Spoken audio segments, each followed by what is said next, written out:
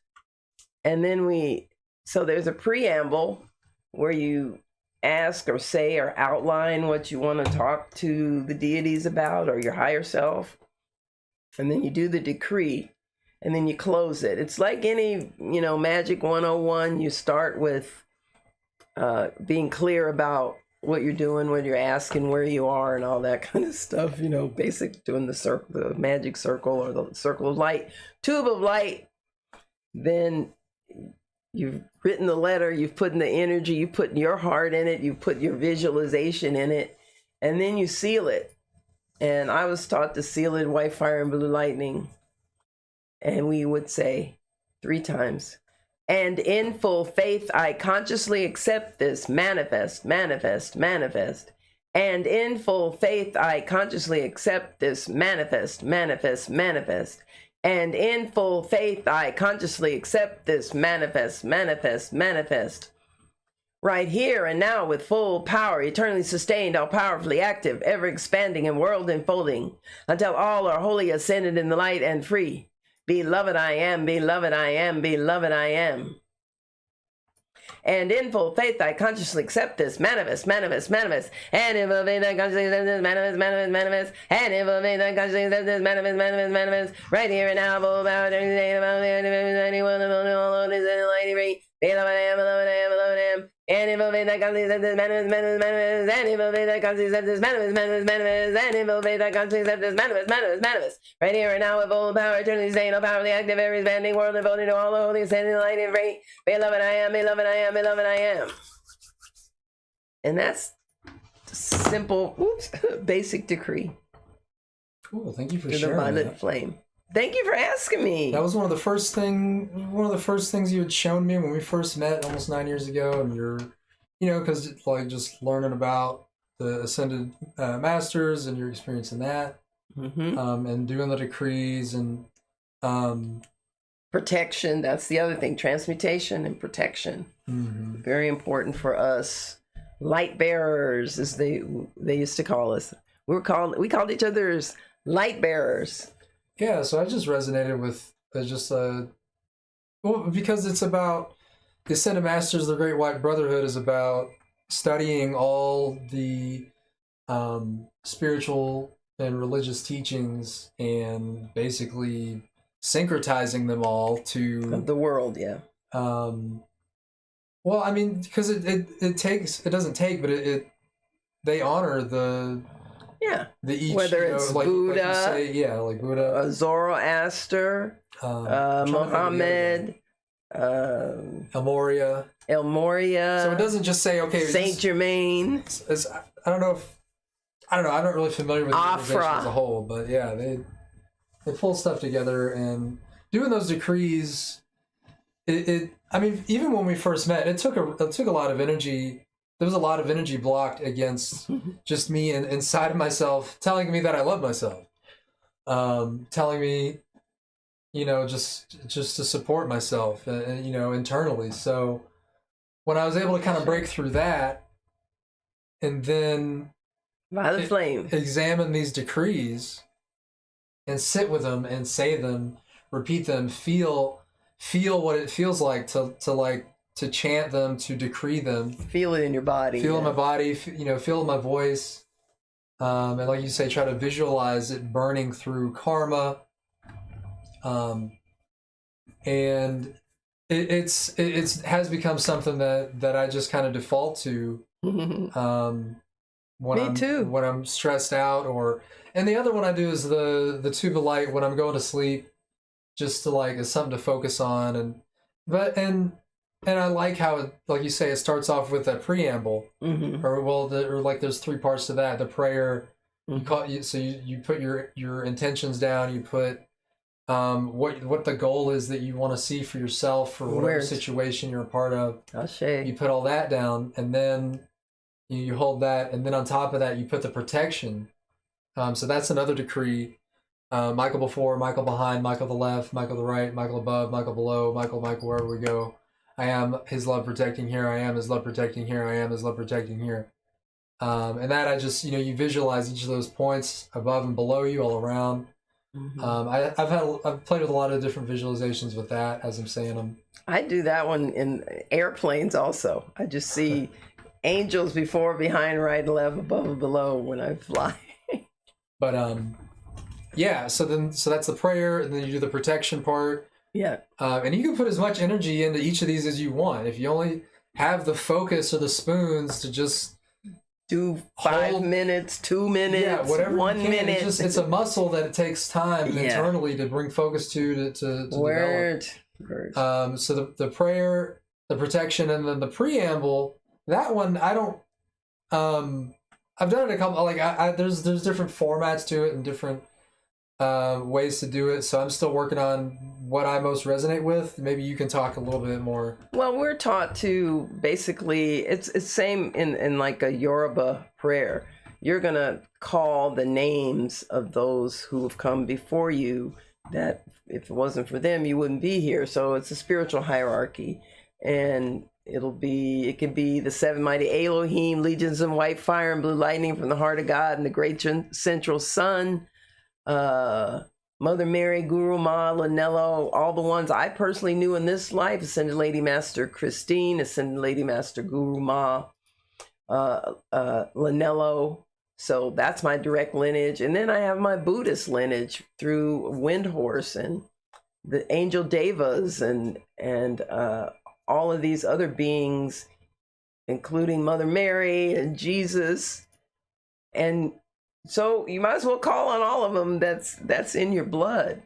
I don't know all of my indigenous Native American, except I know I was told at a powwow, an all women's powwow, that I was part of the Bear Clan, and I resonated with that. And I just say, look at yourself where you are now, and the things you love are some secrets to past lives, and you can transmute that karma if you would like for it to be different. Say you're a Nazi in a past life and you don't want to be a Nazi in this one. You can do some violet flame to transmute some of the karma. You can also do physical service and work to help people that you may have harmed in this life or past lives. You can donate money to our nonprofit and help us build Afrocentric, intentional community and healing spaces. Yeah, you can also check out our Redbubble. Redbubble. Plug. Like I was saying, we're going to change those designs in August. Yeah, we're trying to be more consumer friendly or listening. So tell us what you like. What do you buy? Do you buy anything? Do you buy stickers? Where do you put stickers? What else? So yeah, we did that. We did that. I made the Vegvisir. You finished it? I actually finished it. Got that done. Cool. So we'll probably incorporate that into some Redbubble designs later. Yeah, for sure. And it's what? Well, I was just going to ask, that was in Blender, right? That was an INKSCAPE. That was INKSCAPE. Why do I keep not remembering that? INKSCAPE.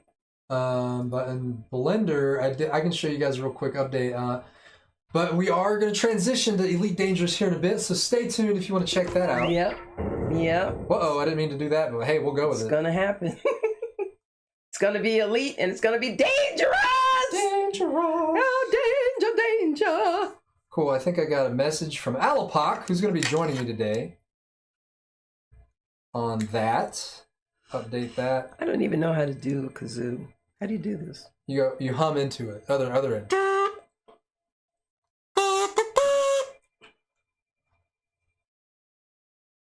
So I'm looking into a new career as a kazooist. A kazooist.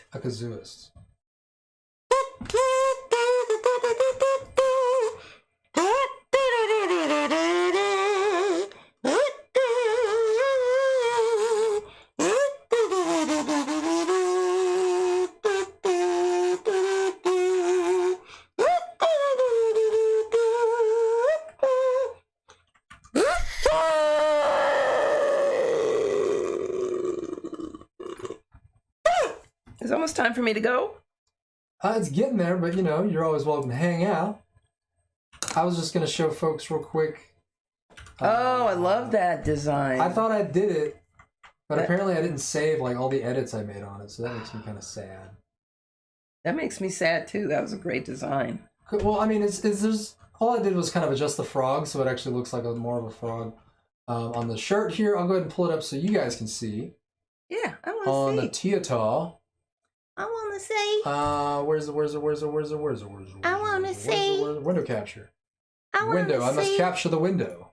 I want to see. I must capture the window. I want to I see. must capture the window. I want to see. I must capture the window. I want to see. So this is one version of it. I actually did render out the one that looked better. Why is it all?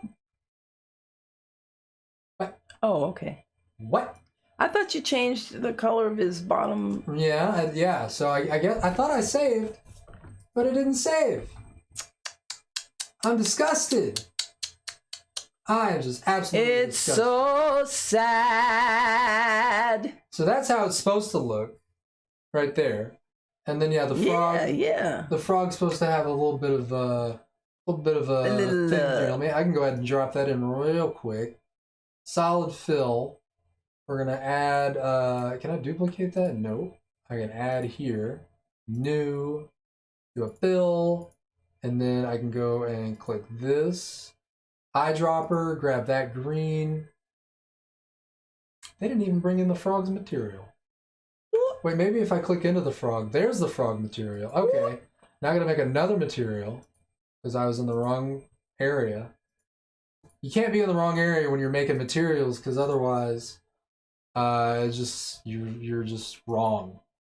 You're wrong and you do wrong. So now that's a fill. So if you ever see Phil, tell Phil they got to be right here. Whoa! Let's put that there. I can move this over just a little bit so I can actually do something. And then, so this is Phil, so I should be able to go boom. Right now. Yeah, there it is. Oh, no. Do this here. That there. Boom. So now it's got more of a kind of a greener underbelly, underside there. Lighter underbelly. A lighter. And you know what? I did mess up a little bit. I messed up. But I could switch over to the sculpt tool and just kind of like give it a push. Give it a push right into the bush. Oh no. Oh no. Oh no. But yeah, this is something. This is probably gonna be another Redbubble design. This is kind of inspired by a tweet that I saw. Somebody asked about what was a silly belief you had as a child, and this is it. I used to think the crescent moon was a fingernail. Why'd you think that? I don't know. I'd look up, and it'd be like that, and I would look at the. That's your fingernail. It would just be like, I would recognize that as the same shape. Yeah. On my thumbnail. Yeah. I would have put maybe thumbnail. your thumbnail is the moon. That's what I'm saying. Like there was a whole lot of like. That's a story being visualization going on. That's a story, right? That is a story. How is it a story? Huh? I don't even know how that's a story. That's the name of it. That's like a creation myth or something. Yeah. So that's the name of it. The crescent moon is a fingernail. Okay. And you'll start with the frog, and he's in his bedroom, and he's looking at his hands. But he doesn't have hands. He just has this little sucker, like... It just usually looks like a... Oh, and so then he looks at his human, and he looks at the human's fingernails, and was like, wow, that looks like the moon. And so he goes on a journey to figure out if the moon is his human's fingernail. Oh, really? Yep. See, that's a frog hand right there. I just outlined it. Yeah, that sounds pretty pretty adventurous. We copyrighted How would the frog get to the moon? Well, he could probably hop. A hopping frog, huh? Hopping space frog. Hopping space frog. All he needs is a little, oh, I know. He could travel in a water bubble like, you know, some of SpongeBob's friends, you know, are in little bubbles. Yeah. And let's see. He would have to hitch a ride on a spaceship that's going. How about that? You can hitch a ride. I was thinking that too, but I kind of like the bubble idea. You know, we just keep it like whimsical, weird. I think that'd be fine. Nature tech. Something maybe. Travel in air bubbles. Yeah, magic or something like that. So anyway, he's in this air bubble. I know it rains, and then as the evaporation, he goes up in one of the evaporations bubbles into space. He gets evaporated into space, and then he travels to the moon. And then how does it end? We're not going to tell anybody till we finish writing it. Exactly. But it's going to be exciting. You'll find out if there's just some giant Norse Jotunheim's fingernail is the moon. That could be it. There you go. Could be. It's a big suckers. Big old Jotunheims. Well, when I perceived Scotty's head when she was when her presence was felt at Volspa, her head was as big as from the feet to the head of the priestess that was dancing. But that was just her head. And I could sense her body was like a big mountain, like big, giants, big. Expanded consciousness are the giants. That's what I think. I like it. They're I'm gonna save this time like I thought I did. I just rendered. I think I saved a render and I didn't save for some reason. So anyway. For some reason. I think it's time for us to shift to a whole other plane of existence. I think so. And it's been wonderful being here today with everybody. And Pirate Queen Indigo Cat signing out. Yeah, what should we talk about next week, folks? Let us know if you got an idea. You can hit me up on Twitter or on the Discord. Or some new designs we should do on a Redbubble store. Yeah, if you're on YouTube, you can find the Discord link there. Or do you guys really buy t-shirts? I mean, you still with slogans on them? Yeah, are you just into NFTs? Well, I think there's some crossover between stickers and shirts as far as some designs, so we can figure some of that stuff out. And yeah, I saw some abolitionists were working on NFTs. Somebody that's an imprisoned, and, you know, and a guy's been in prison for a while. I retweeted his thing, actually. Let me go and pull that back up. Okay. Cause... Keep thinking about community and how we're going to build, how we're building African-centered community. Alkebulan-centered community. Those of the black races. The soil, the first. So this is for Keith Lamar, who was wrongfully convicted in Ohio. I think we did a little bit about him. I'd have to refresh my knowledge on his case. I should have done that before we started, but maybe I'll jump back into that next week. Let me write that down. Okay. But Keith Lamar here, I have a little trailer for their NFT, and so let's check it out, I guess, if we're gonna do it to it. Let me make sure. Yeah, because I don't think I saw it. Alapog is up. Alapog, if you're out there, we're gonna do this video and then jump on with you. Let me know if you are there. Bye. And that you are square. And I'm going by, right? Not yet. We're going to go to the theater. And we'll check out this thing here real quick. We'll pull this off here. Restart. Pull that up. Check this. I need to do a scribble. A quick scribble of the mouse. Web. This one here. Boom. Boom, and boom. It's still hard to believe that Pieces of a Man, the work that inspired this work, was created 50 years ago. 50 years ago, the options for sharing art were way more limited. I'm not sure that the process of creating art is much different. It still has to come from somewhere human. I think that's probably what keeps art an integral part of life. The fact that it comes from life. So no matter how many technological advances you have, it still has a human origin. And that's what's important. You know, as far as I'm concerned, I'm in hell, you know, but I'm trying to live a true life that is stand in solidarity with my heart and mind, be true to, you know, those inner things, you know, and in the process of doing that, and all, you know, because I betrayed myself a lot in the past when I was younger, when I was ignorant. And so over these years, and trying to be true to myself, you know, I feel like I've, you know, come a long way in healing my soul.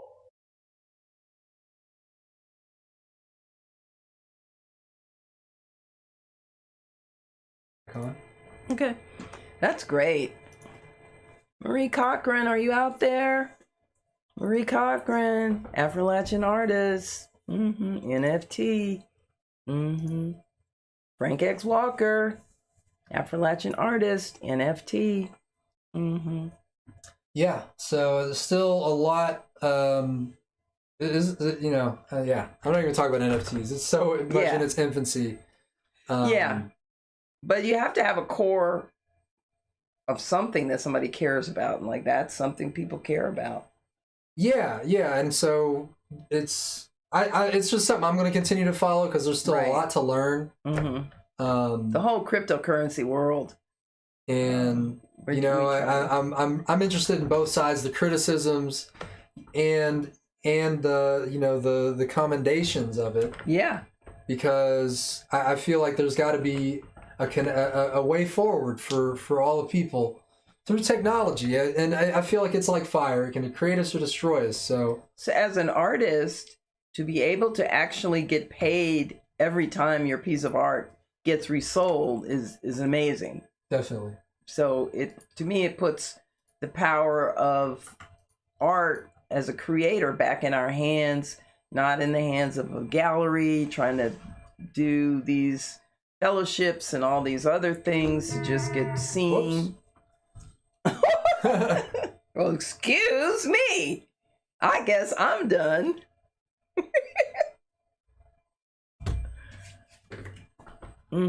But anyway, folks, thanks for tuning in. Thanks. Right now, I'm going to jump over to Elite Dangerous. But find us next week, Thursday at 11 a.m. if you want to enjoy more hangout space with me, One Frog Nine, and Pirate Queen, Indigo Cat, local Afro-Latin artist here in the Western Carolinas, the you know, original territory of the East Cherokee people and the Yuchi people. And yeah. Appalachia. So anyway, thank you for coming through this week. Every week you come through is just such a treat.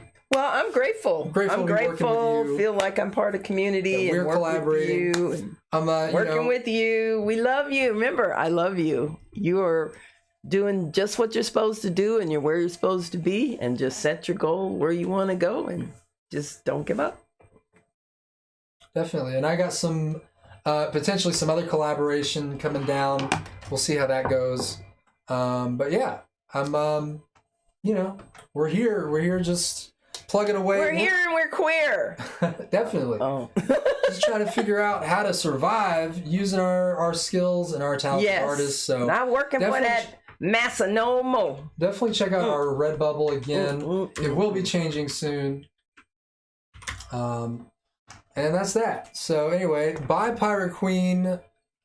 Bye. Bye. I'm going to take you guys over to the Abolition Ocean real quick because you know what is going on, folks. We need an ocean of abolitionists to text and the exception to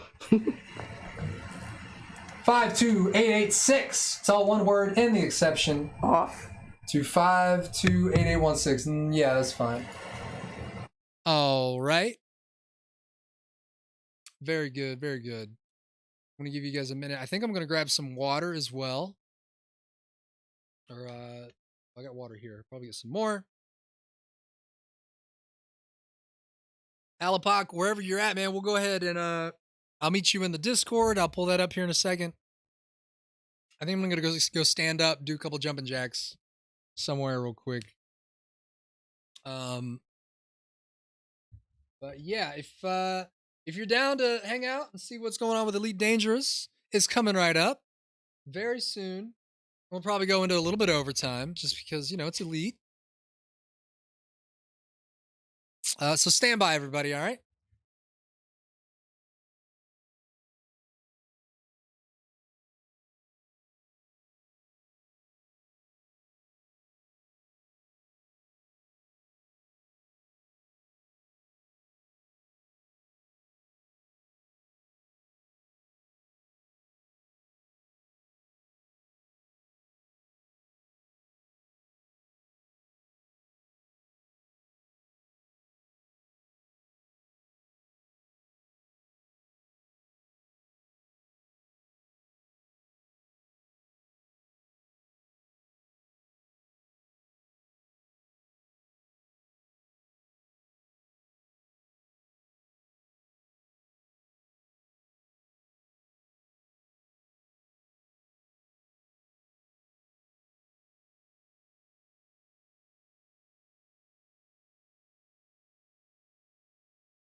All right.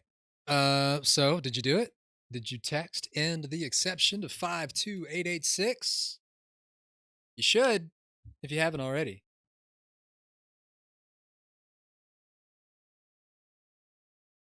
Cool. All right, Alpac, I see your messages there. Let's make sure we got things on this side. That's on there. That's fine. And let's do it. Hello? Ah, nice. I see you streaming. I don't hear you, though. You might want to double check him. There you go. I hear you now. All right. What's going on, man? Not much. How you doing? Doing all right.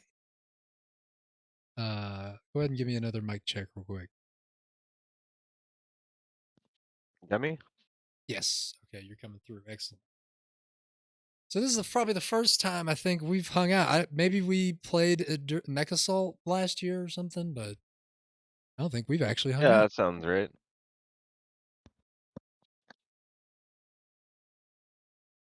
How is life treating you?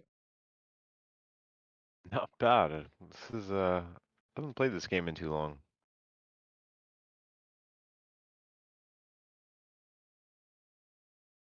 Yeah, I've been playing it on and off for a couple years, but I don't really have like all I have is experience. Like I haven't really done a lot of profitable activity, if you will. Oh yeah. I don't think that I've really played this game since the planetary exploration came out. Okay.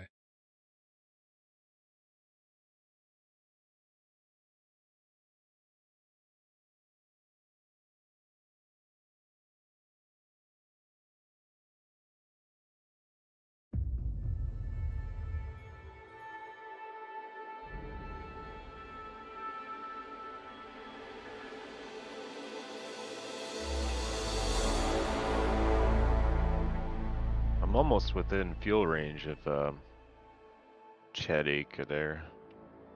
Okay. Did how much were you able to get any money or anything? Do any missions I or picked something? up an adder, yeah. Okay, so you got a frame shift drive. You like upgrade your frame shift drive at all? Not in this ship yet. No. Mhm. And how But I many did jumps get a you better at? ship. Let's see here. One sec.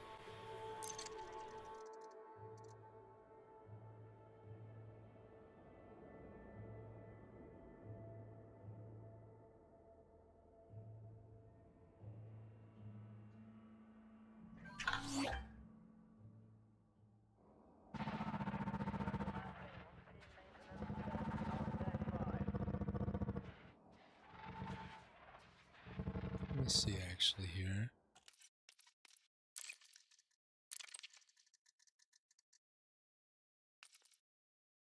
Twelve jumps. Okay. Let me. Oh, I have to add you as well.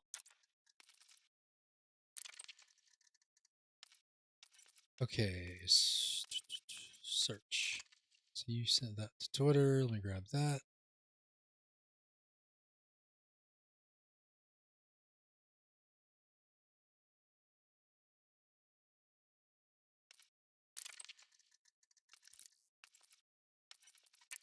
So hopefully the network doesn't keep our wing things coming up. Wing invite.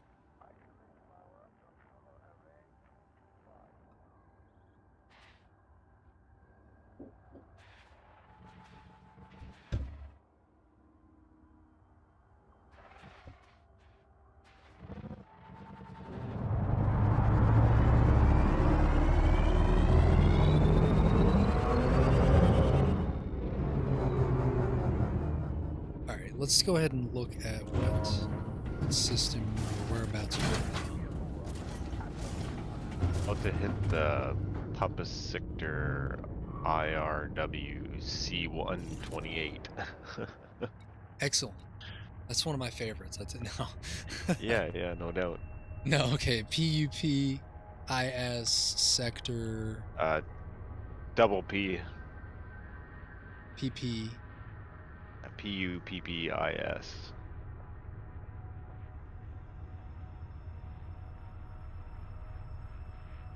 Oh, so PP and then pupus sector. Yeah. That's it?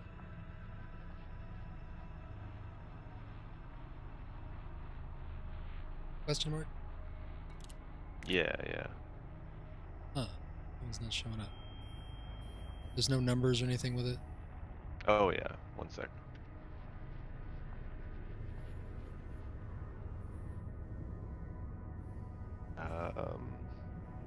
IR dash Oh, W. wait. I see. Oh, wait, we're friends now, so we're good. Oh, you got me? Alright. Yeah. Okay. Shadiq. Where's Shadiq? Oh, it's fine. We'll go ahead and bookmark that again. I'll be at Carini in a second.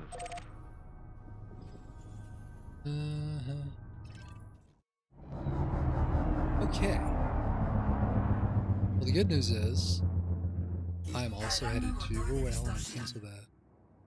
I'm headed to Shadiq. I thought I was already near there, but I forgot. I was doing these federal missions because you have to get a permit to get into Sol, the Sol system. Oh, really? Yeah.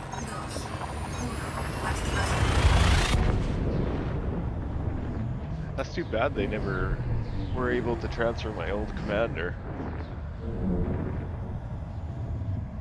Yeah, they should at least be able to give you the money value that you had on the character for all those ships and stuff you had. I mean, it seems like it's not a lot of work to get to where I was before now anyway. Okay. I Yeah, I'm not remember having totally Ryzen. like familiar with how all of which ships are the best. I usually have to look up what I'm doing. Let's go ahead and just do it again. So let's see, I am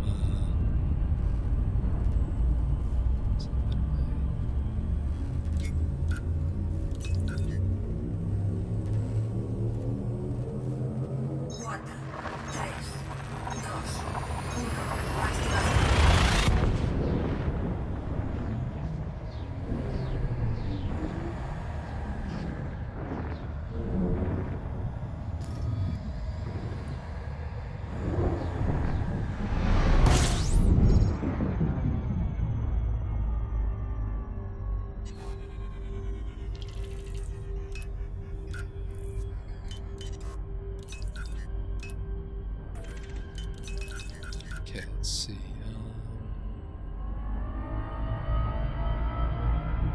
Oh, actually,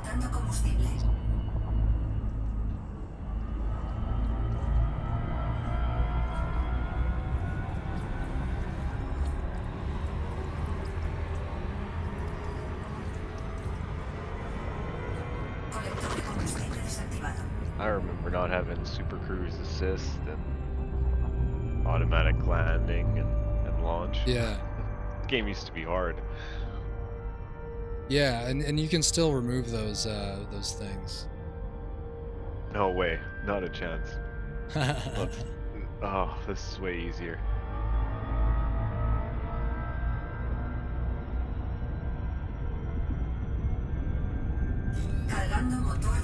Don't have to sit there and watch the timer.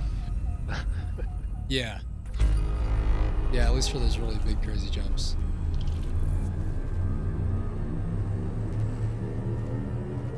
I'm trying to think, where's the-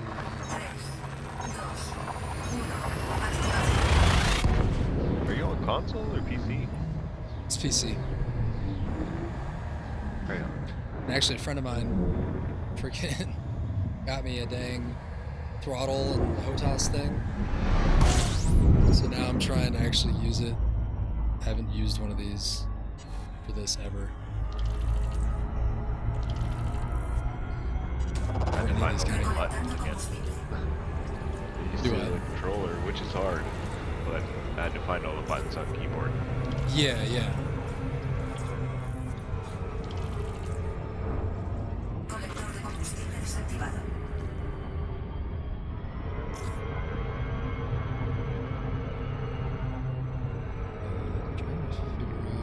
So now it's funny because I was gonna just use mouse and keyboard, but the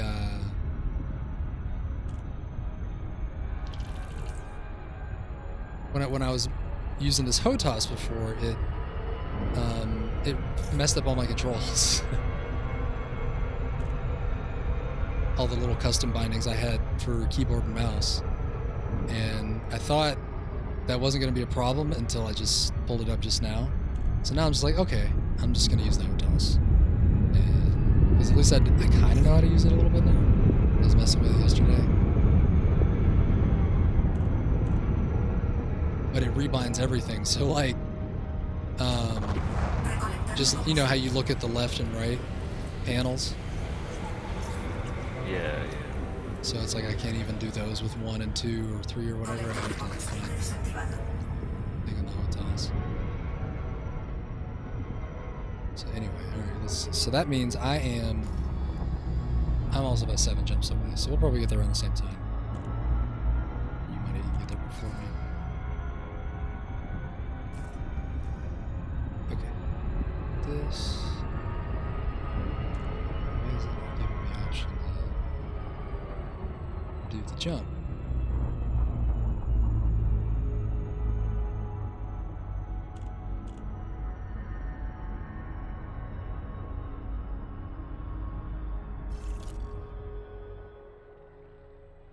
Huh. Back. Exit.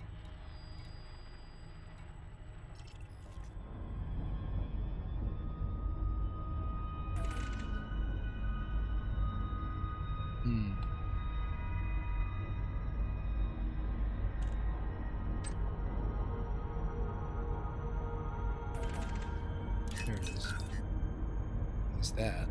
Where's the jump? There it is, okay. Imposible ejecutar. It's impossible.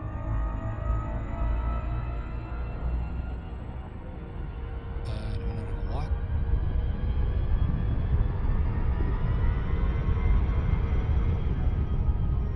So I need to go over here. I need to find my target again.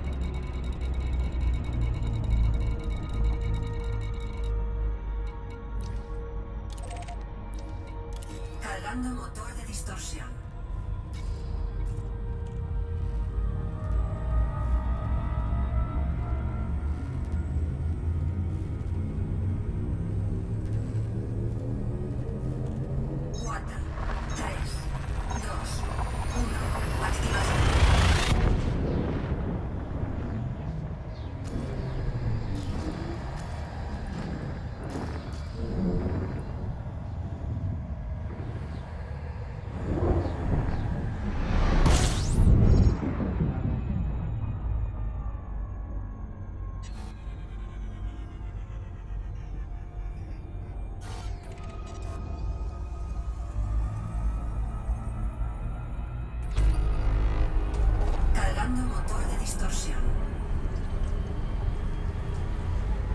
You're also heading to Chitty.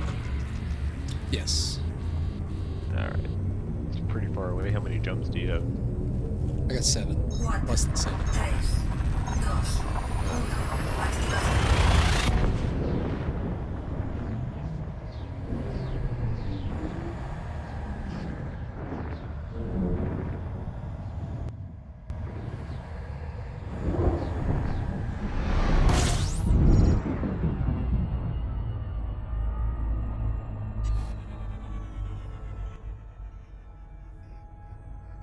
Only thing I didn't figure out was how to cycle my fire groups. What weapons and stuff do you have on yours? Just the basic stuff. That'll be enough. Whatever it came with. Yeah, that'll be enough. Because all you need to do is just get the last hit. 2 pulse lasers. Yeah. Cargando motor de distorsión.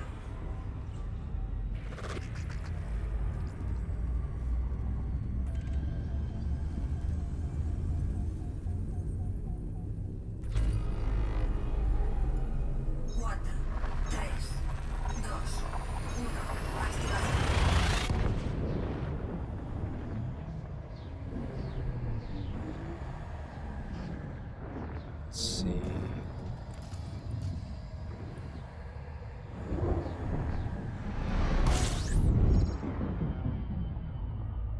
Cool. Do you know how to turn on your wing beacon?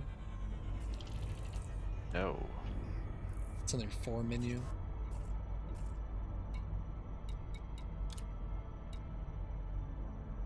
and you go to ship, and it should be in a menu there somewhere.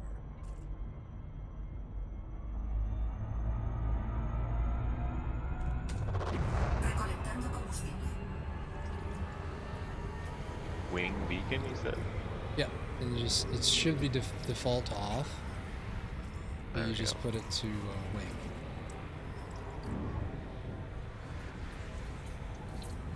Should be on now. Cool. And then check your tune menu. There should be an invite. It's really kind of small. You're just looking for like a check mark in your tune menu, and it's like the third tab.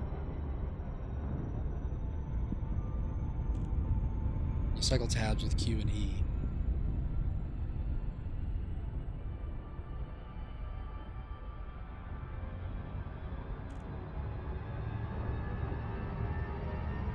Let's see, how far am I now? No pending invites. Alright, let me send one. Should be one showing up now. Cargando motor de distorsión. Huh. This is a problem that comes up with the network, and because I have another friend in Pacific time, so I don't know if it's just something with the connection between us or what. Maybe you try to I'm send gonna one. try and get closer. I think. It should be pretty much global or universal. Basically go to the tune menu, go to that third tab, and you'll see me. It's like 1199, I think. Recolectando combustible. There we go. Hey, I Show got it. up. Cool. Yeah, it should. Colector de combustible desactivado. Wait, what?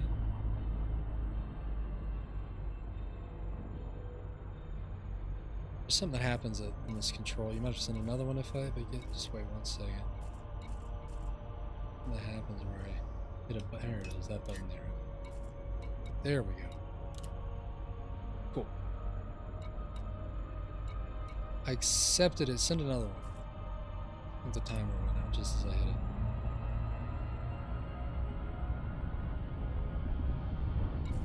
So you should show up on our. There it is. Oh. Alright. Oh, that didn't go through either. Okay. Well, let's get to Shadik and then we'll just relog before we refresh and relog. I'm gonna go ahead and no.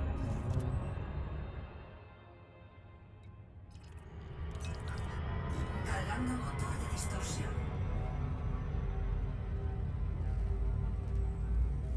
Cycle fire. This is what I need to figure out.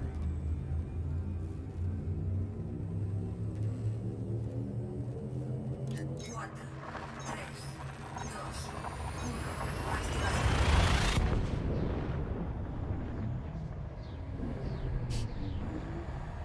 So I think the last I saw was like 4 jumps left.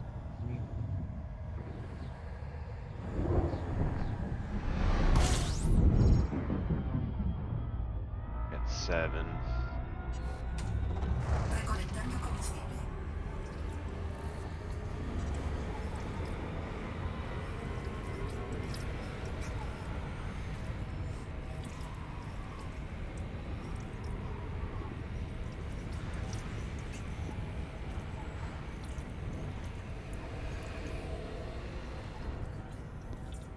Colector de combustible desactivado.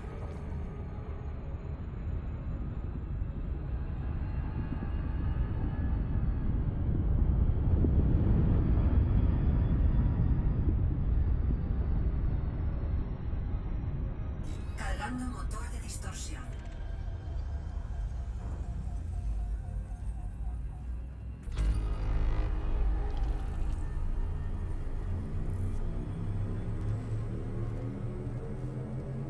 Listo para activar. 4, 3, 2, 1. Activación.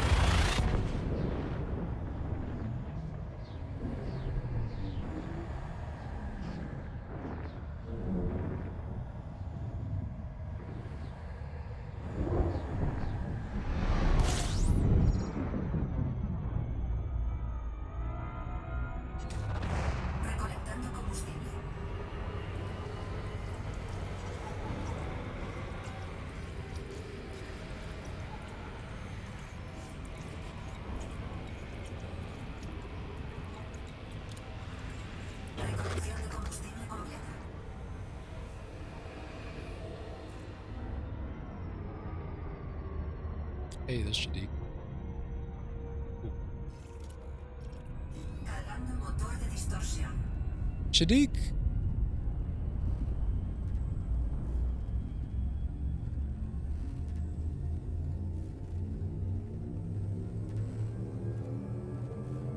Cuatro, tres, dos, uno. Activación.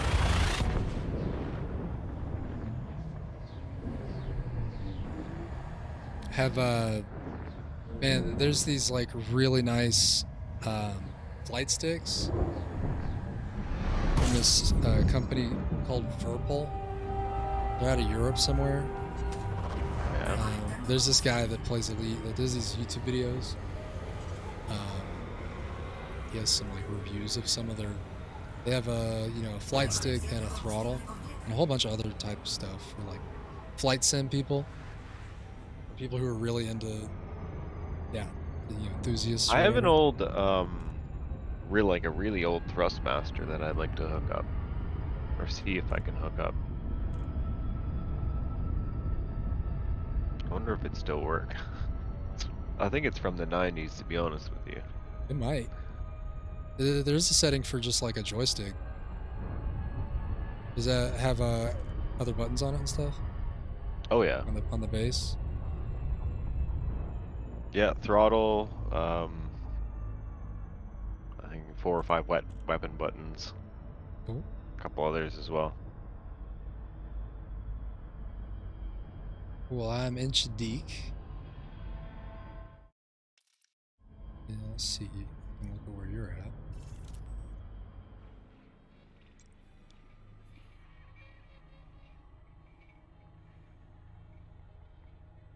Forward, backward, left and right. Zoom in L2. Yeah, you're not too far. You're just a couple. Couple jumps too.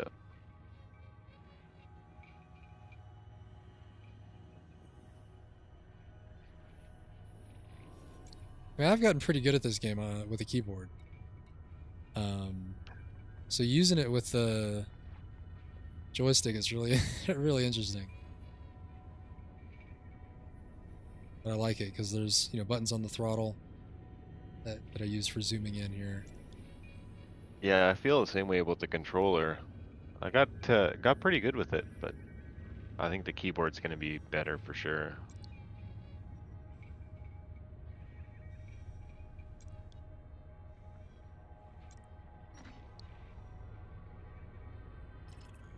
Oh.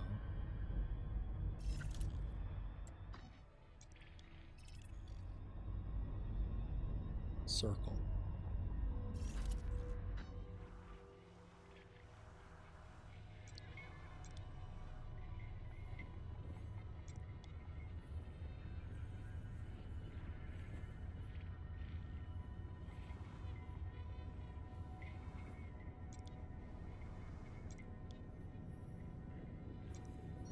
I mean, I don't know, unless you're like really comfortable with a HOTAS setup and you already understand flight sims and you're kind of ready to figure out to get all that stuff set up. But I'm saying like if someone hasn't played Elite yet, I would think it's probably better off to just play Elite with a mouse and keyboard first. I would think, just because it's like there's just so much to set up. But I'm saying like that's for PC. I mean, if it's on console, because you're playing the Xbox, you said, right? I used to play on the Xbox, yeah. Yeah.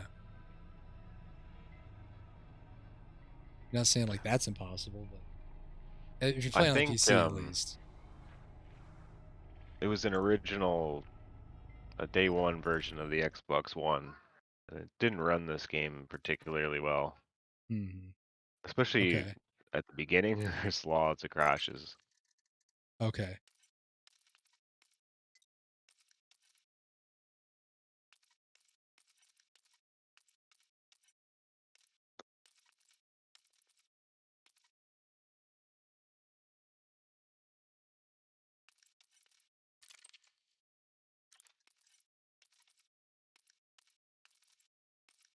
Combat mode. Switch cockpit mode.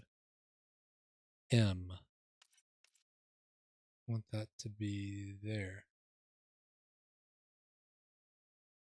Yeah, head look. There's one of these buttons I keep accidentally Alright. hitting. I've arrived. Nice. Oh yeah. And it activates head look, so it just kind of messes up how the controller functions actually. So I got that rebound. That's good. Cockpit mode. It's important. Fly. Exit. No, don't exit. Exit there. Okay. So you're in Shadiki Say. Let's try another wing invite. I'm gonna send you one. Invite to wing. Sent that out.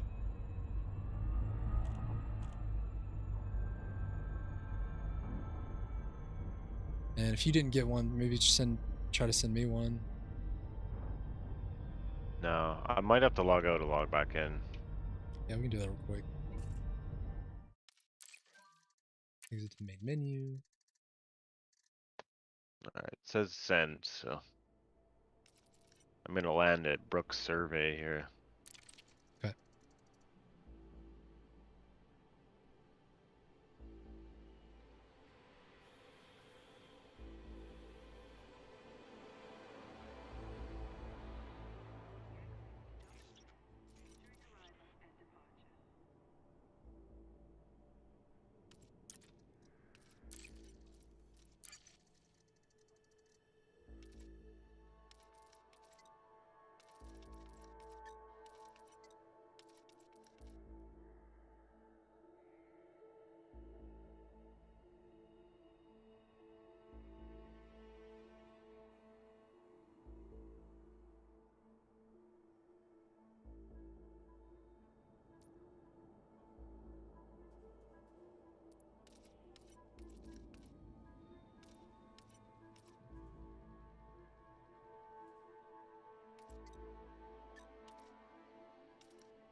Let me know when you're back in. I'll try to log back in at the same time, see if that makes a difference.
Targeting. Select target head. X. A. X and that. Okay. Select wingman's target. That would be another thing I'd say to set to something.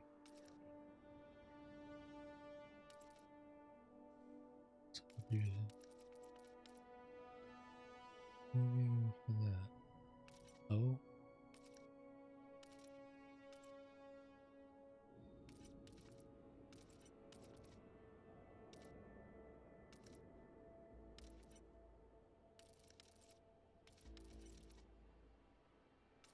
Subsystems.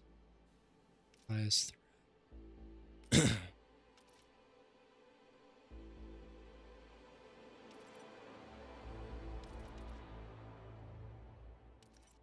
Switch this to nothing actually. And then this one to that. X. No.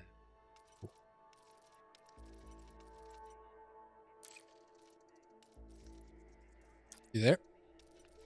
Yeah, I'm here. I'm gonna try logging out and logging back in. All right.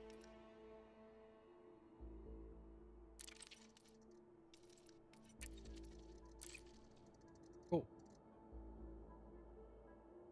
All right. So yeah, there's a hazardous. There's a couple resource extraction zones in this area where we can just make some money. Do some combat. All right. Yeah, I think I should be able to grab the ship that I had within a couple hours here for sure, which is kind of sad because it took me a long time to get that. I remember grinding, as I said. Yeah. What's the cost on it? 300,000 or just over that. Oh, okay, yeah.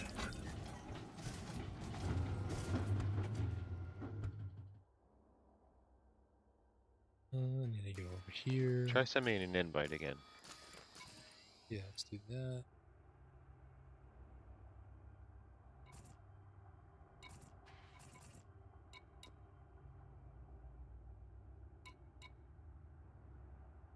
No friends online.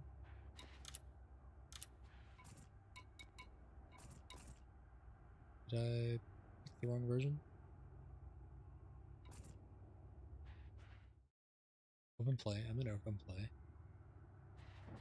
So you're already back in, right? Yeah. Says that I'm offline? Yeah. Wow. I mean, I know Elite's had its problems. For the most part, I've been haven't had too big of a problem with it.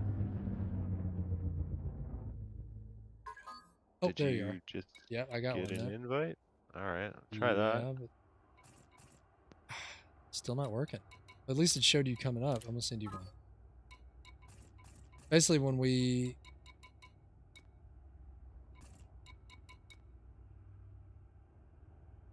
whenever we're in a wing, it'll actually show like a little icon on top of the HUD, as like it's kind of like a small thing for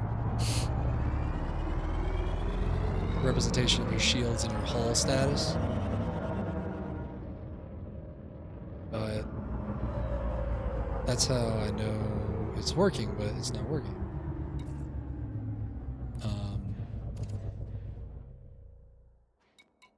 Oh, my beacon's off again, that's why. Well, it should still be able to wing up. Even because, we're still getting the, I see the invite when you send it. You want to try logging out? Yeah, well, I did log out for a minute. I see it again. Let me try. But when I hit it, it just disappears. It doesn't actually. Alright, I'm going to maybe relaunch the game. Yeah, maybe that. Yeah.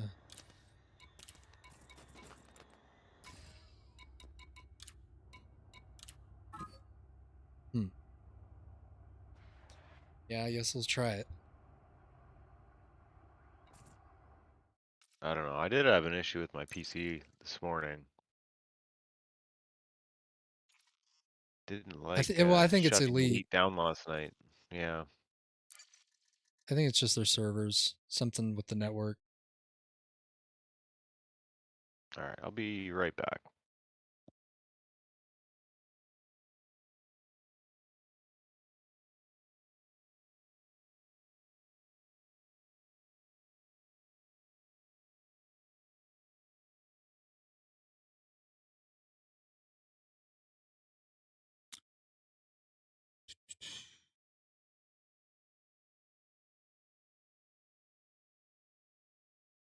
Well, yeah, I don't know. That's Elite.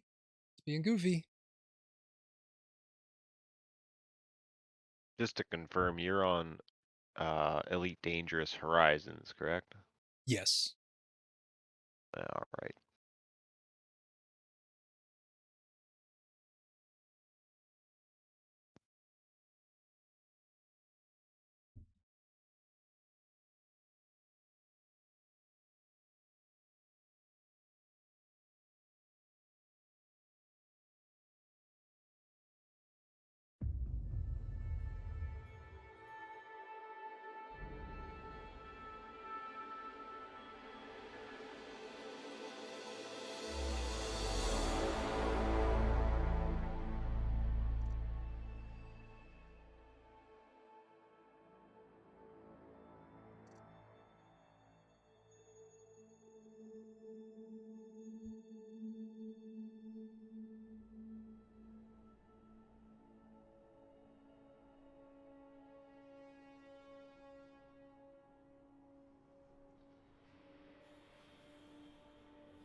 It's not picking up elite.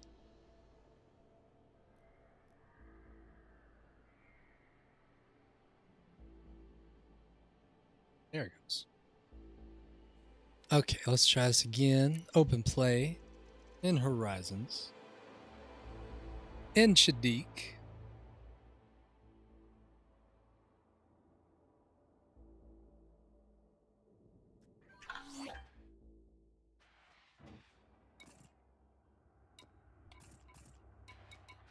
See you're online. Sent you a wing invite.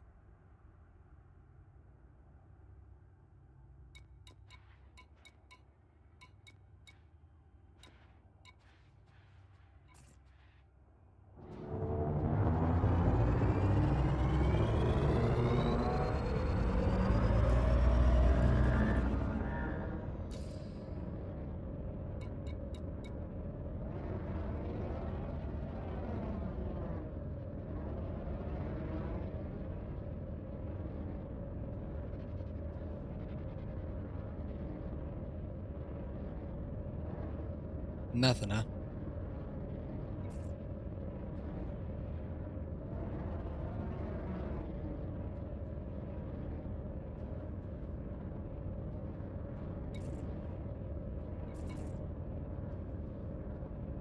All right. That seems to be working now. Oh, I think I just lost it. Let me see. Try I had it. again. There we go. Did it work? It did not. It's gonna spam them. Wow.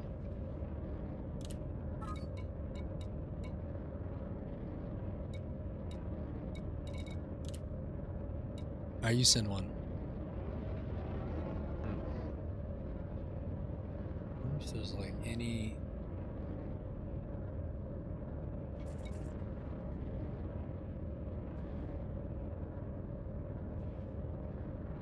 Wing? Oh, type of wing.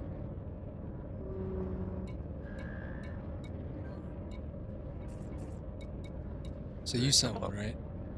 Yeah, yeah. No, I didn't see it.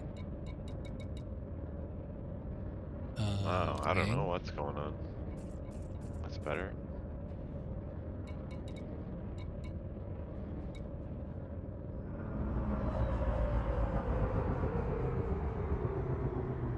Let's Google it. Yeah, it just dies, I Do, think, when you accept it. do we have to be close to each other or? No, it should be like a universal thing. Wing Huh. invite not. Confirming? I don't know. Delete.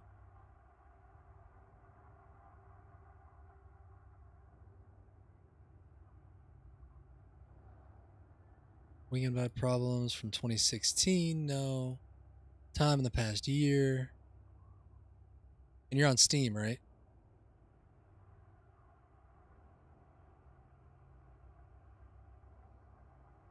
Hello? Yep. You're on Steam, right? Yeah, that's right. Okay.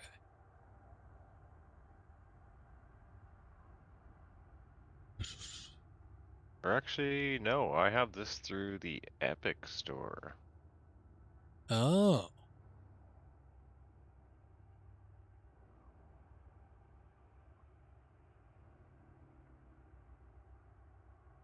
To the multi-crew.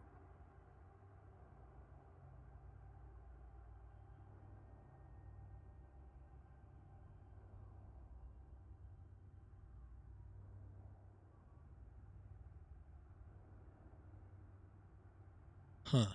So it is through, you said through Epic. Yeah. I mean, that shouldn't matter, but. Oh, we can be wingmates, but okay. Fuck.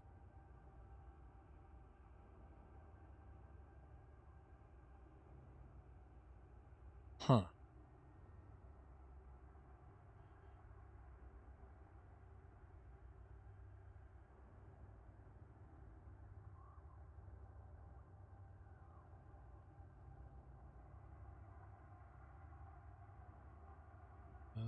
look for the Elite Dangerous Discord that I have here somewhere.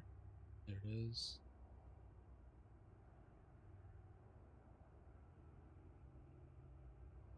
Invite.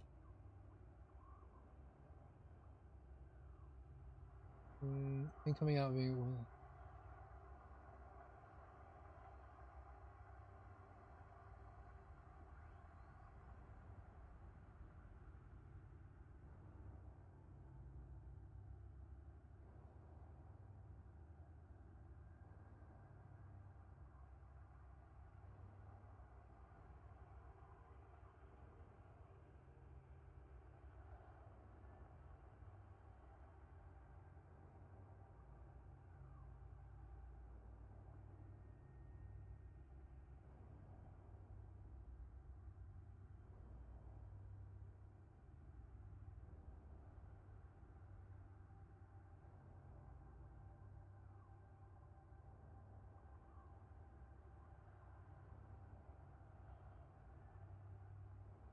Wing invites tend to not come through because of a router settings from a router. What? Being a reboot. Locked down.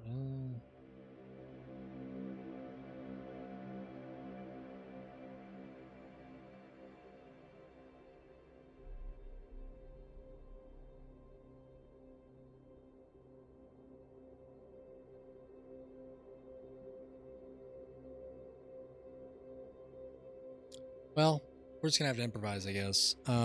You said your book survey. Yeah, I'm just gonna see what I can do to my ship here. I should be able to grab a new ship. I sold my Universal Cartographics there Cool. for 260,000 or something. Yeah, that's good. So you have that. What do you have, like 300 now? About? Just over, yeah. You should probably save your money so you can just get like another million or so. Because, you know, outfitting ships is usually as expensive or even more expensive than just the ship.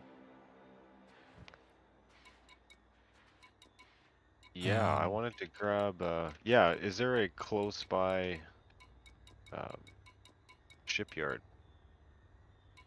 Let me see. Gotta be one system over here.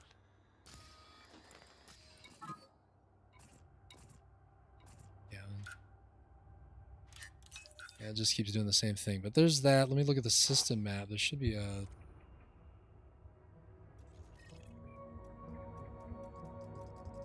way to figure out what's got what around here. Actually, these look like small stations. Shipyard, no shipyard there. No shipyard docking.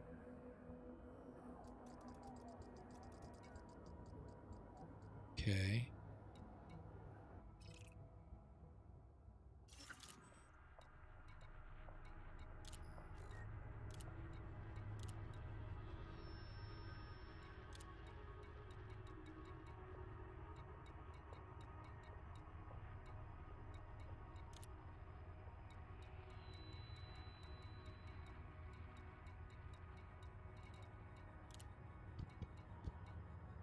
Huh.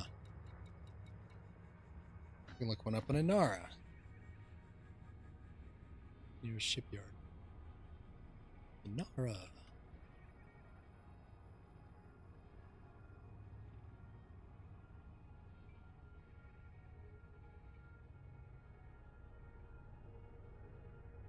Just going to do something real quick. Where's this?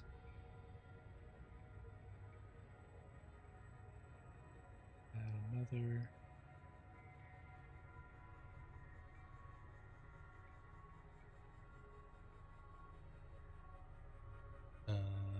New.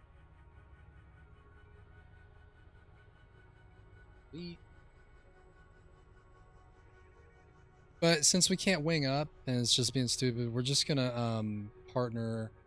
We're just gonna go to the same site and just trying to blow each other up.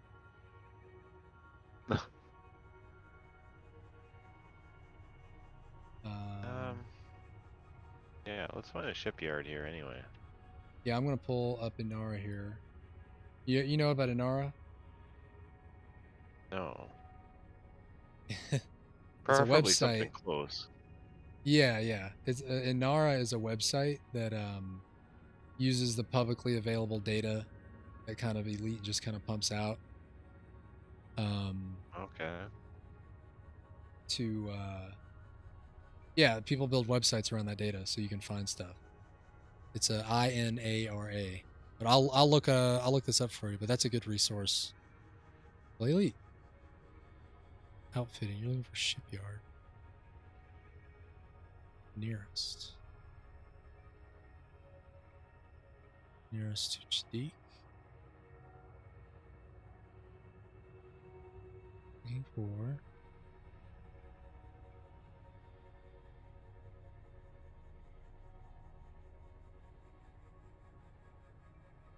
search Galactica. There is a fleet carrier. It should be in Chdik. That's 56 days ago. That cannot be right. Let me look.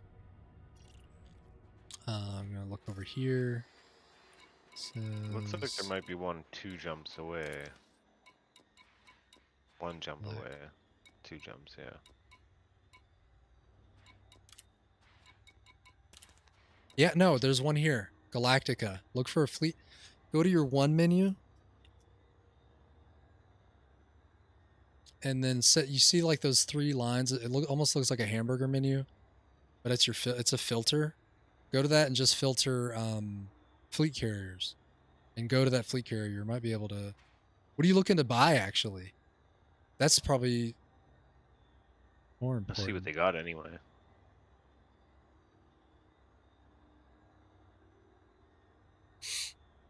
Yeah, let's go check it out. I'm gonna go there now.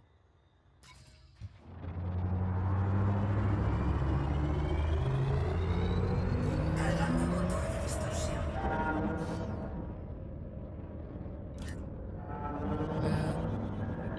Boost because I can. Follow the pips through that. Now I want to go into a super cruise Cargando jump. There we motor go. de distorsión. 4, 3, 2, 1. Activación.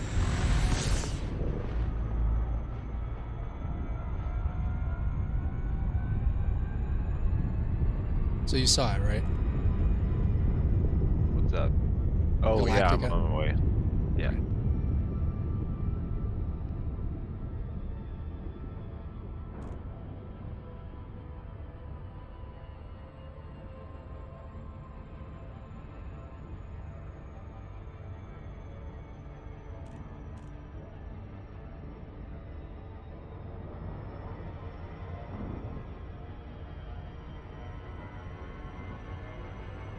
So is there like a first-person shooter component to this game now, basically? They're working on it, yeah.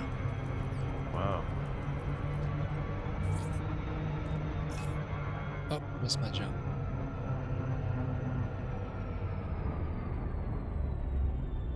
Yeah, it's I hear it's not the best. But I have seen some gameplay of it, some streams of it, and it looks pretty solid. Pretty interesting. I think they still got some kinks to work out. But it's, you know, it's still being sold as like a fully launched thing, but it's definitely got a lot of work. So I'm hesitant to get into it yet. Yeah, I don't know. I thought the same thing kind of when this was coming out, but I guess I'm still playing it, right? Yeah. I mean, you know, yeah, even now we're dealing with, even though we're dealing with some network shit we can't wing up, which I'll try this in again.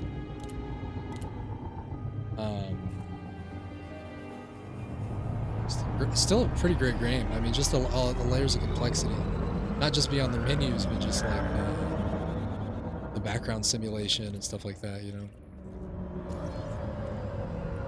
Yeah. The way the AI interacts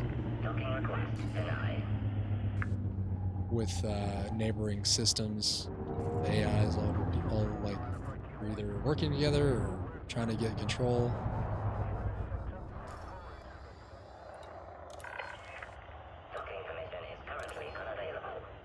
Docking request denied.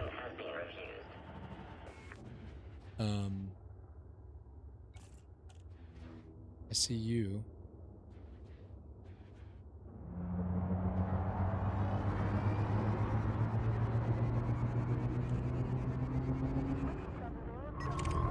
Yeah.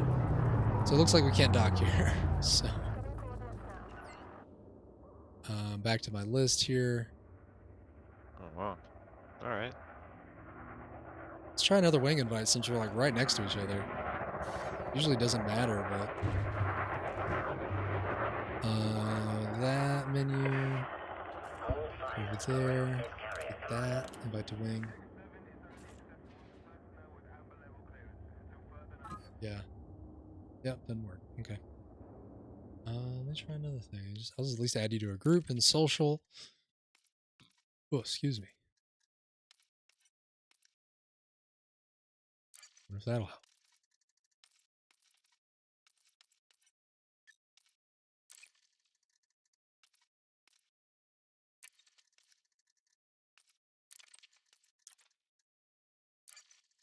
Friends. Add.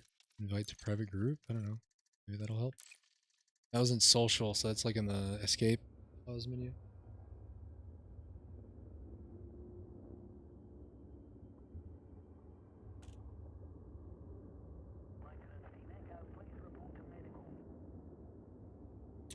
Let's see.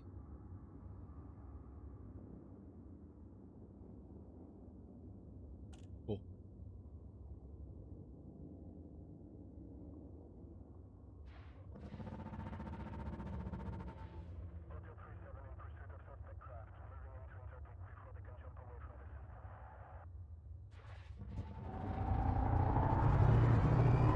Where is My that? invite come through here? No, it didn't. Yeah, something weird's happening. Well, either way, we're kind of in the same spot, so it'll be easier to stick together. Let's see. Piper Station HIP 5156.8.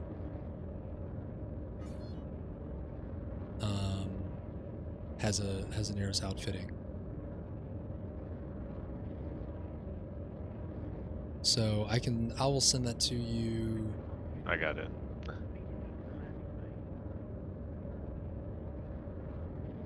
Cool.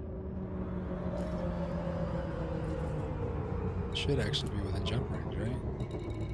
Yeah. HIP 5156.8. Cargando motor de distorsión. Cool.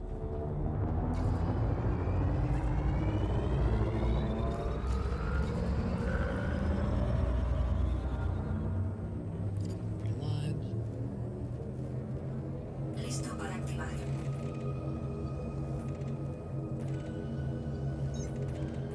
4, 3, 2, 1.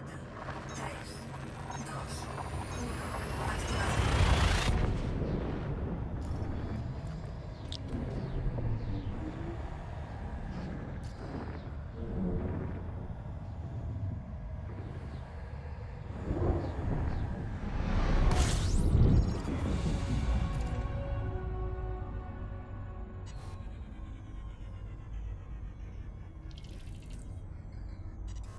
Cool, and then there's a station here that is called Piper Station.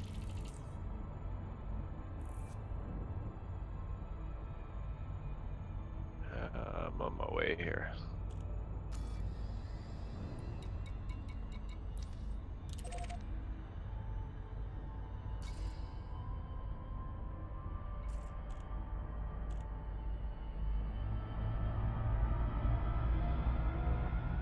Piper Station.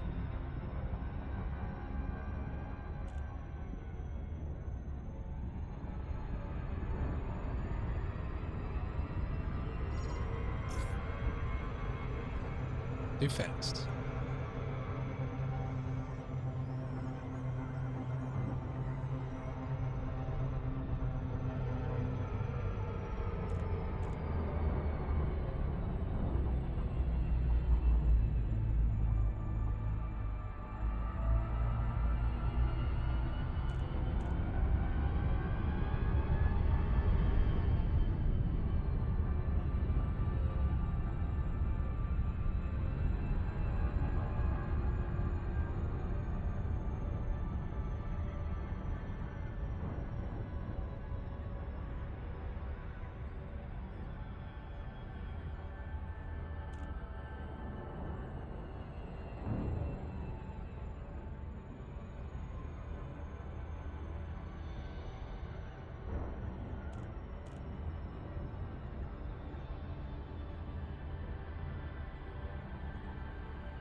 Oscar November. We're happy to have you, Commander.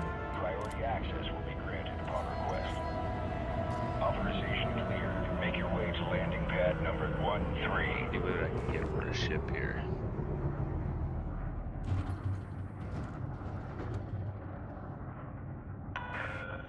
A warning, Commander. Weapon fire restrictions are in place here.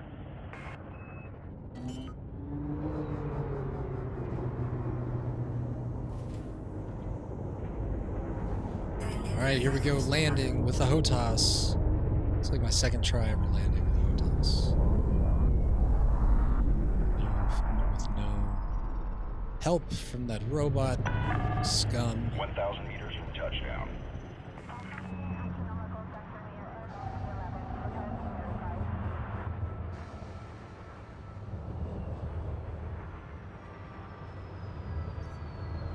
Oh shit. Hey, we did it. Alright. Solid contact. Securing ship. Station facilities are at your disposal, Commander. Cool. Let's go ahead and get that fuel. Thing out here.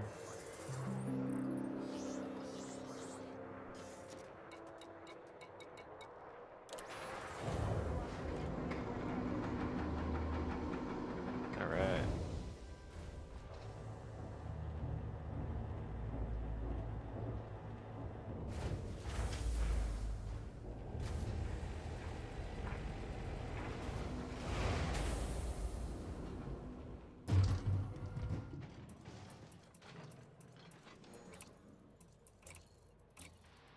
Yeah, they got some stuff here. Nothing better than what I got, really.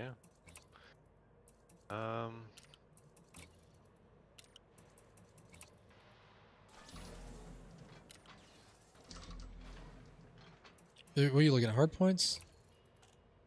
No, I'm looking at the next ship up here. Ships. I ships. need,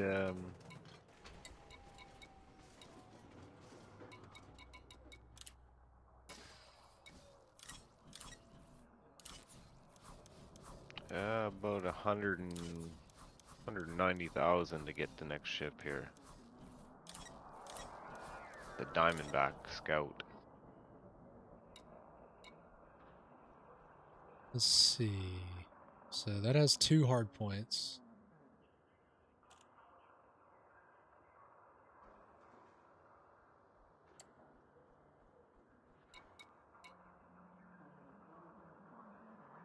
Adder has 3. Like, I may as well keep running this for now.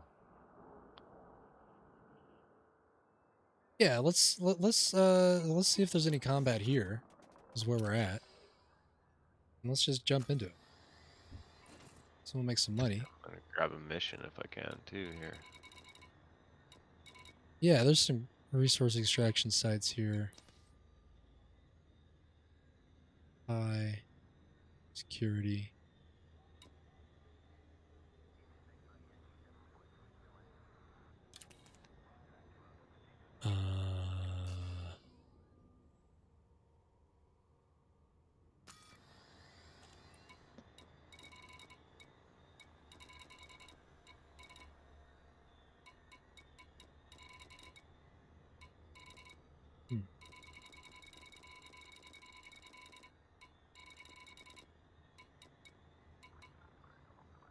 Well, let's try this. So, There's you know, quite in a the few, quite a few like massacre missions right now, actually. One for 8 million. yeah, but what's the combat rank for it? Expert. Yeah. So let's go to your navigation panel on the 1 menu.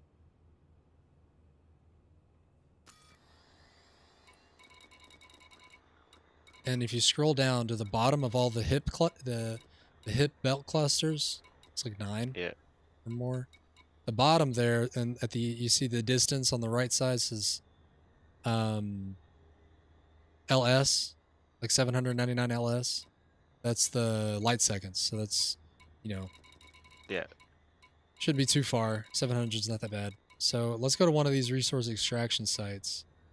I hate that we can't wing up. It's really annoying. But I think if let's just go to the high one here. That means there should be some like All right. pretty decent. And there's only one high one, so we can't get lost or confused and mixed up. So let's just go to that one. I'm gonna log out and log back in real quick too. Okay, yeah, I'll do the same, I guess. See if that helps. Exit.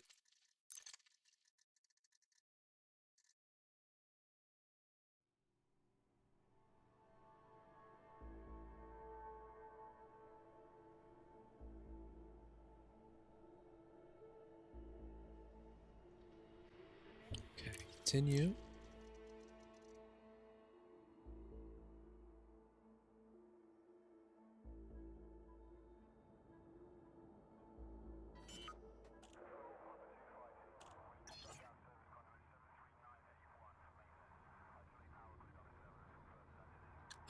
All right.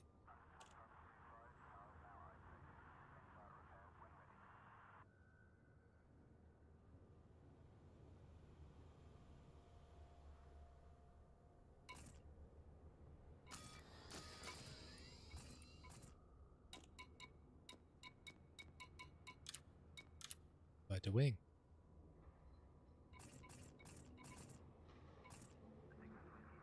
Good start. It showed up. Do it. Come on, Elite. Do it. Do it. Damn it.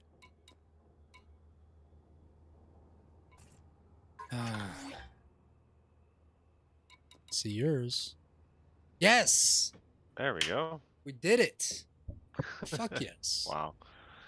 That was painful. That was super painful. But we did it. We persevered. My wing beacon is on. Your wing beacon is on. Cool. Alright, now let's set it to the high. Resource extraction site. Go ahead and launch. We're gonna go ahead and launch right there. So now, yeah, that's kind of a small. It's just like a representation of the shield and hull. Detach is good. You may leave when ready.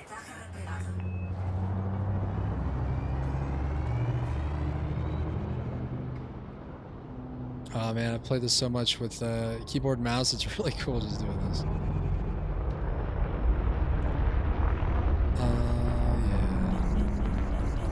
Yeah, I'm gonna have to find my trespass. Yeah, it's probably still gonna work. So shout out to my good friend, an egregore. For fucking gifting me this. Clear the exclusion I did zone. not Till next time, expect Commander. that at all. Cargando motor de distorsión. 4, 3, 2, 1. Activación. So you know the difference between player icons and NPC, right? On the radar.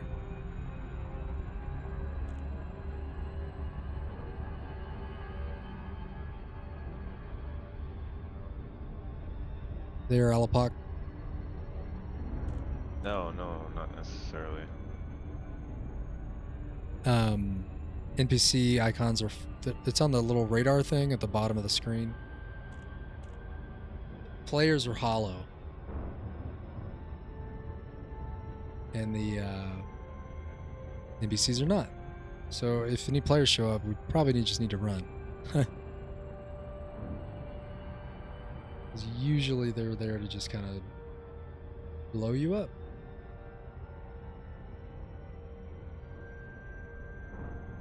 I also have a target coming in for one of my missions here.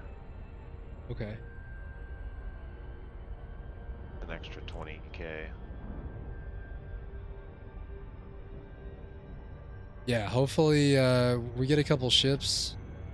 A couple expensive ships. Because the bounty you get is based on the cost of the ship that you blow up.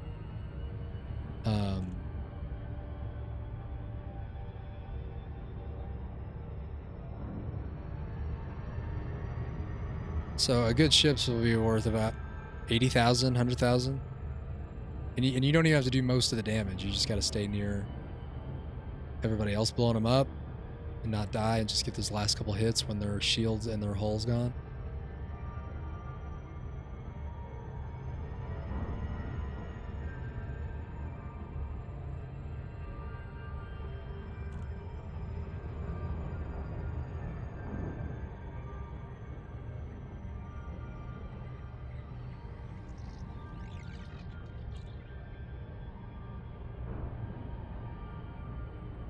And usually these places are like on a big ring. It looks like we got rings here, so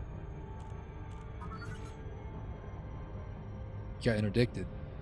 Let's see. Yeah. You got dropped. You shouldn't have anything on you, so they shouldn't do anything. No, I am gonna have something on me. Yeah, here he is. What do you have on you? Oh yeah, because you're doing a mission. I'm gonna drop on you. Oh shit, you're getting blown up. No.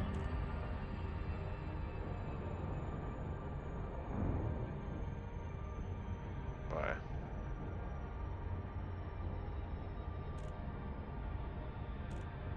Is your hull still intact? Did you shoot at them first, or did they just open up on you? No. Oh no, this because is you had the that mission. enemy that I just said was coming. Yeah. Alright, I'm about to drop on you there.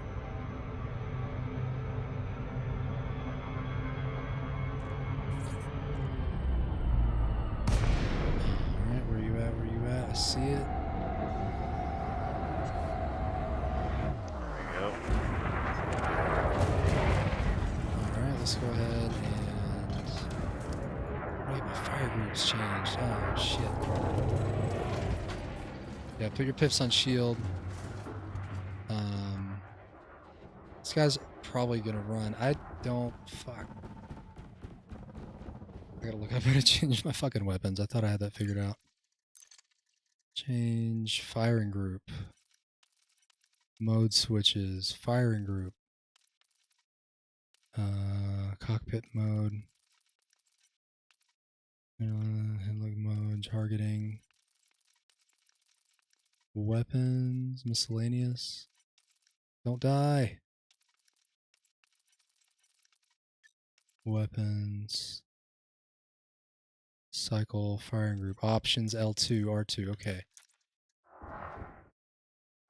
Alright, you're still looking good. Options. L2. R2. R2. Which one's R2? There we go. Railgun, secret missile, that's good enough. Where's this guy?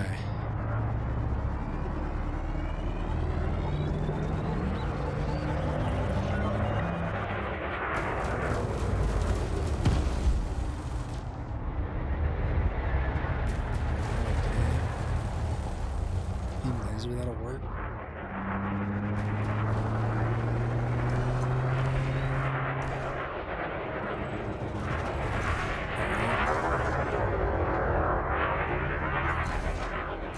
Cool. Shields about gone. It's not going to be a good decision after all with that set up, but I think we can do it. Is he still on you? Damn. Shield's almost gone though. Can you get any hits on him? Yeah, that's all. Come on,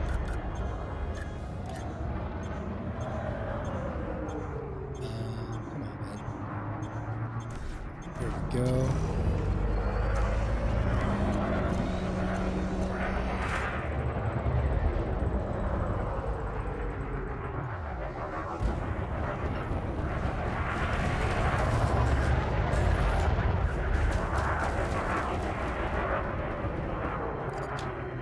Let's fight with Hotas.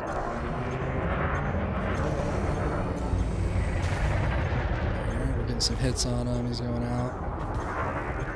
50%. Oh, nice. You're getting some good hits on him. 50% hull. There he is. Oh, Objetivo destruido. 5 grand.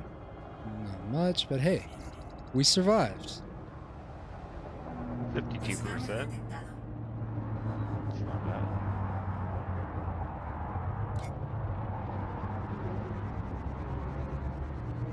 All right.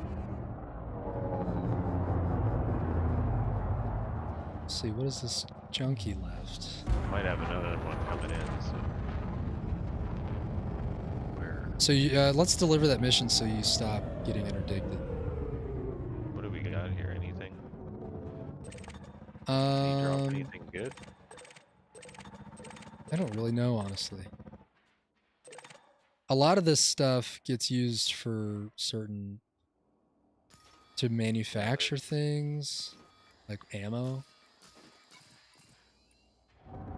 There's some shield emitters there. I might pick these up.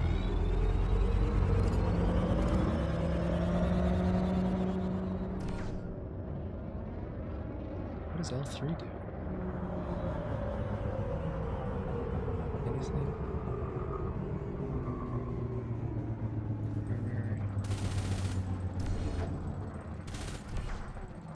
Pew pew.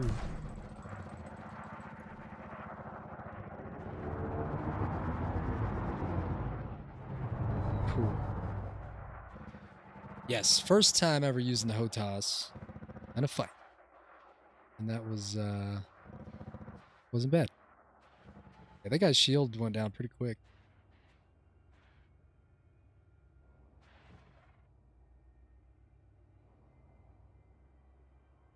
Highest threat.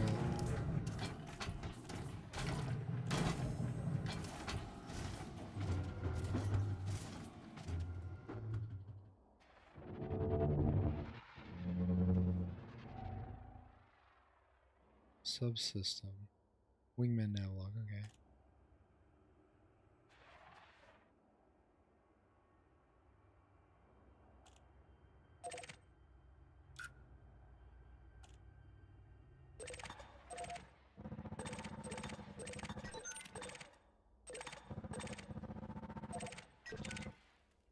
Oh, here come the cops. You guys are late.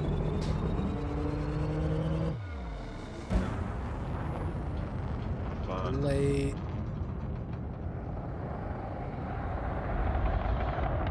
So yeah, you'll notice their icons are full, so they're not players. But you can see me, I'm hollow. Yeah, I see that now.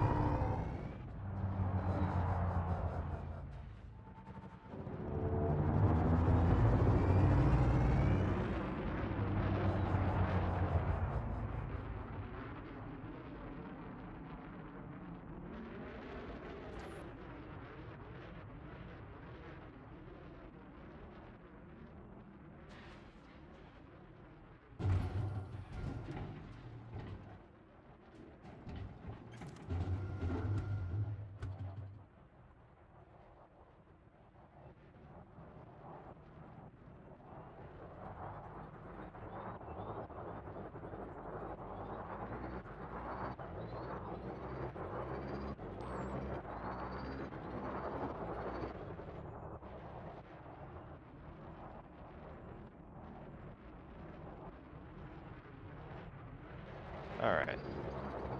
You want to head to, Let's drop this mission off that you got. it's at another star system, actually. Yeah, let's just get it done so you don't get... Because if you get blown up, you'll lose it. And you need Yeah, more there hull, is too. There is another Whoops. one coming. What do you mean? Supposedly there's another enemy coming. Is that what it told you? Yeah. Yeah. Yeah, I guess they just keep chasing you until you turn it in.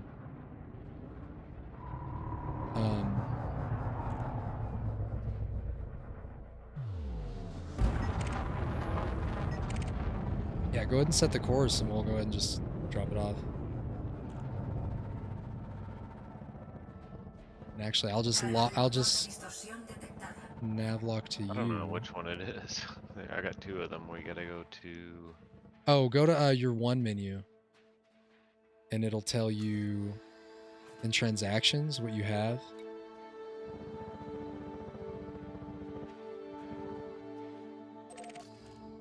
Oh, we gotta go back to Chadiq actually.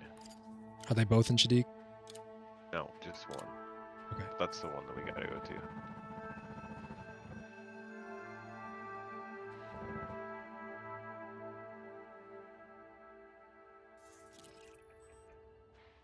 Kessel platform.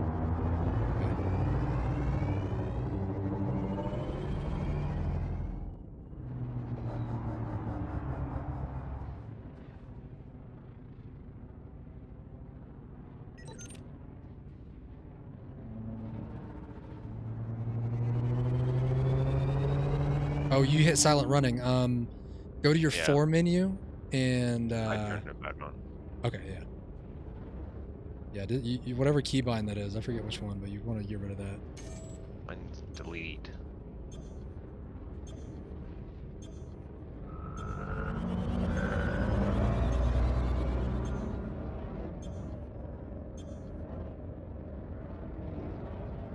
Carga del motor de distorsión detectada. Cargando motor de distorsión.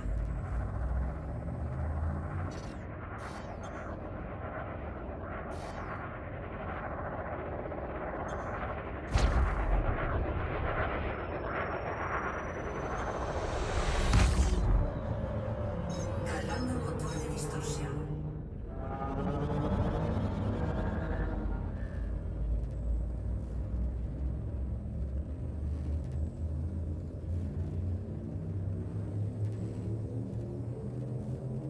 Cuatro, tres, dos, uno. Activación.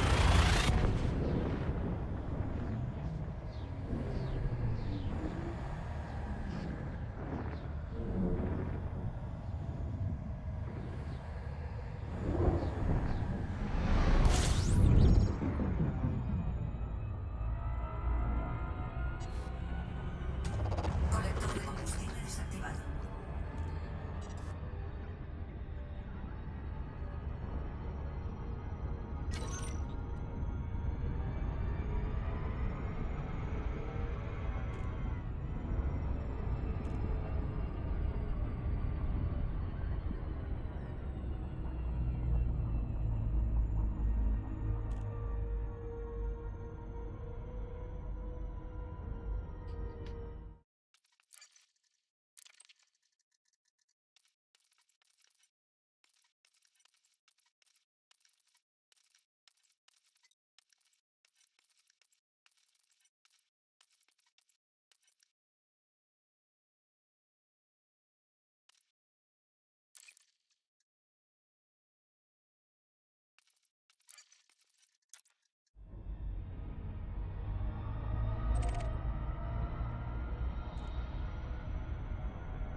Fixing all your bindings.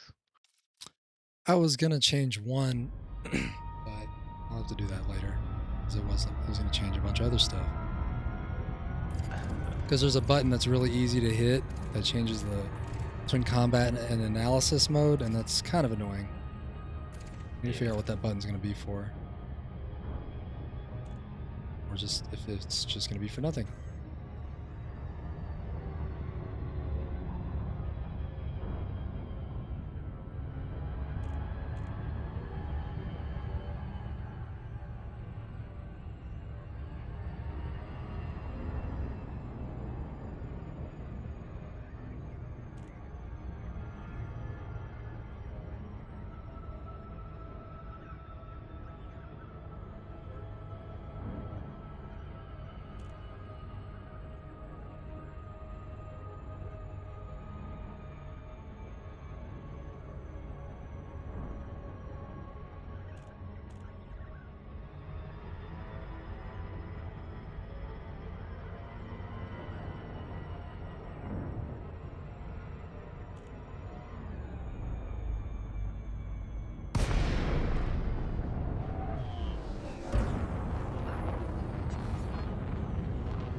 Where's the other mission at?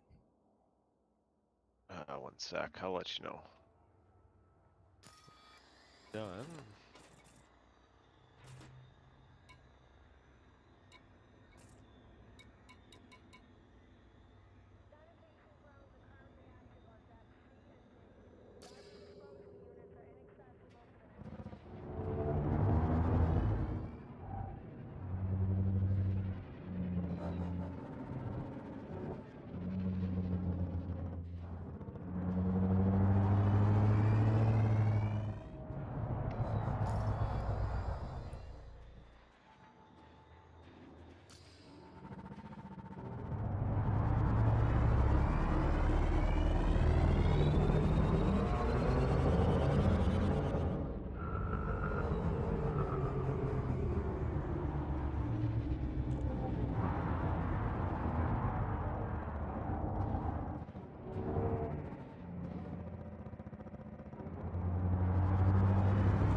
We're headed to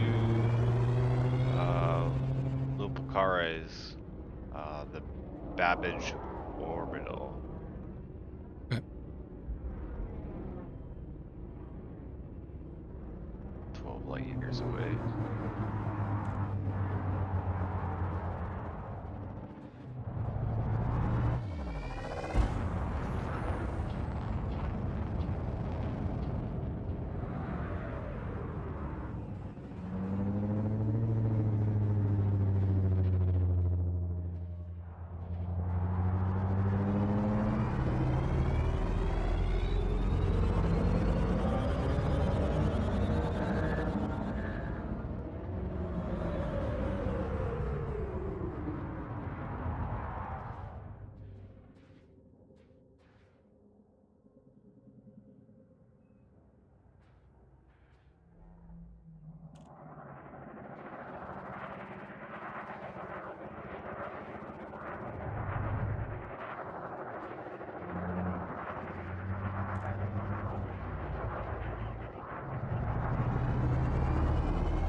Said Lopocares? Yeah.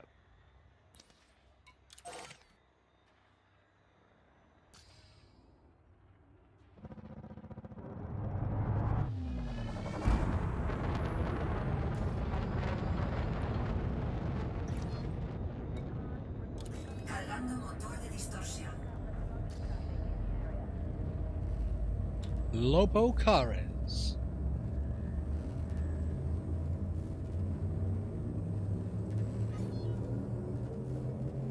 Listo para activar.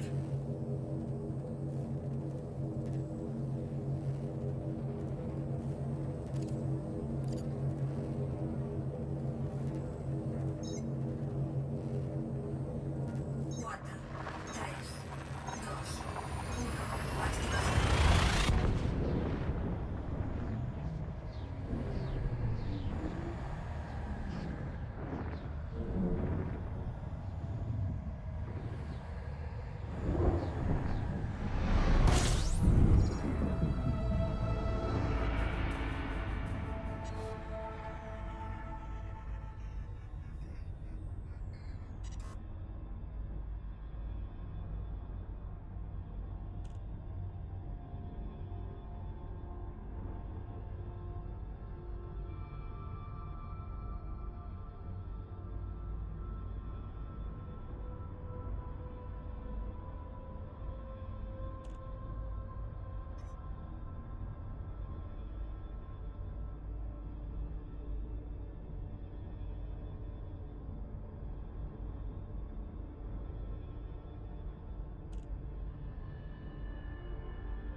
2 jumps for me. Was it 1 for you?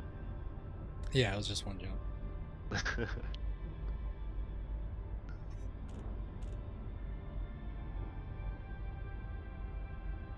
Yeah, I'm pretty sure I had the ship that you have actually on my other account. Cobra Mark III, yeah, it's pretty much the only one. I bought a Vulture, but that's like this and that's the only 2 I've bought is a Cobra Mark III and the Vulture.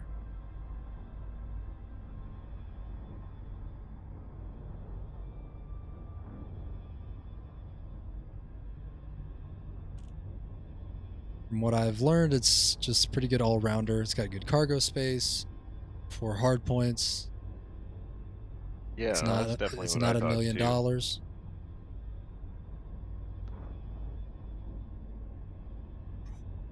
Yeah, I was on my way to buying that $3 million ship, but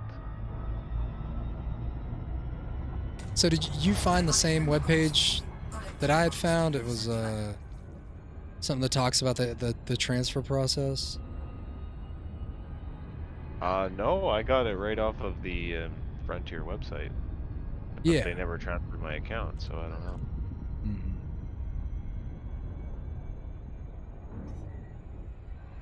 Well, at least you started the process. That should at least make it go through.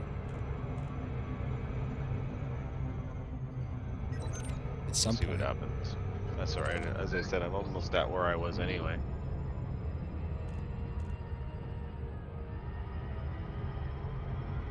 Because you said you had like 3 million? Yeah, yeah. I mean, that plus your other ships, it probably would have been about like 10 or 15 maybe. Depending on Yeah, what I you think put I on had them. 3 other ships, I think. So yeah, we can definitely make that really quick. So we'll finish this and just go back to Chadiq and do a little bit of combat. Yeah.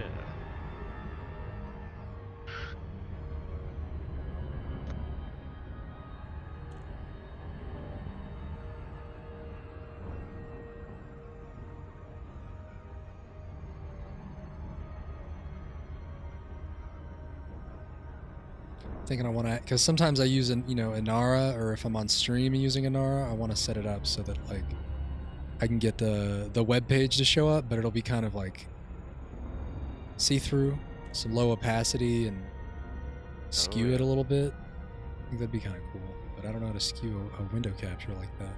I know I've seen stuff like that somewhere.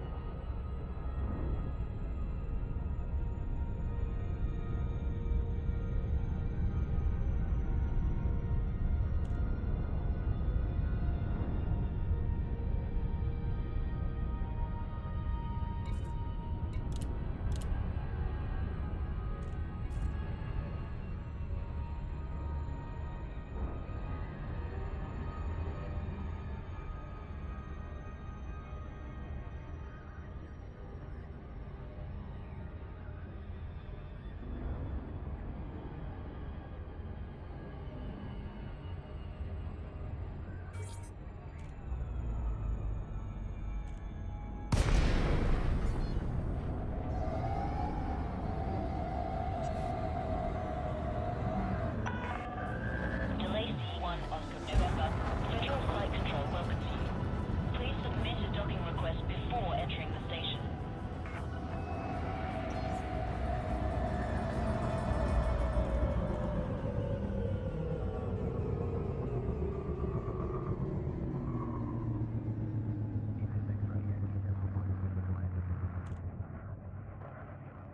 Oh, would you not request docking? Yeah, I did. The What auto happened? dock put me back in the queue and crashed my ship. What? Autodock is so goofy.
Escáner detectado.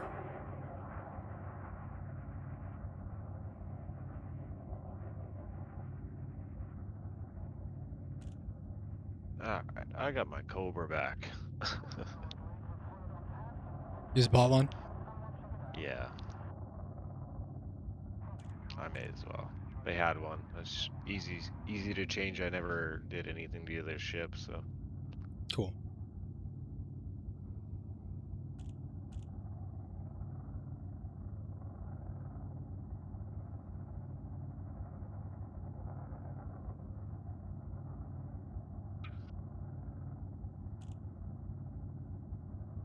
Huh, it doesn't really look like there's any way to do what I'm trying to do with OBS.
Let's see if I can get this to go on here.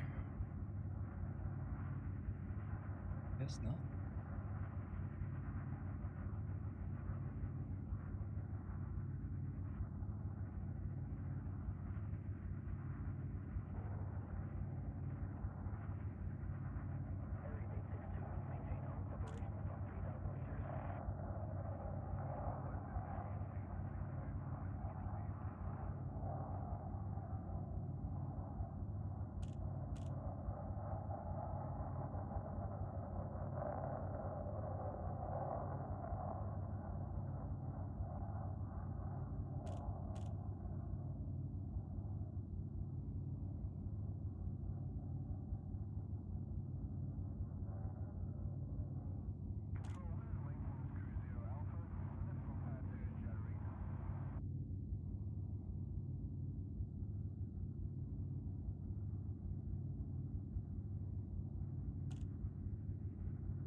Alright, I should be good to go here.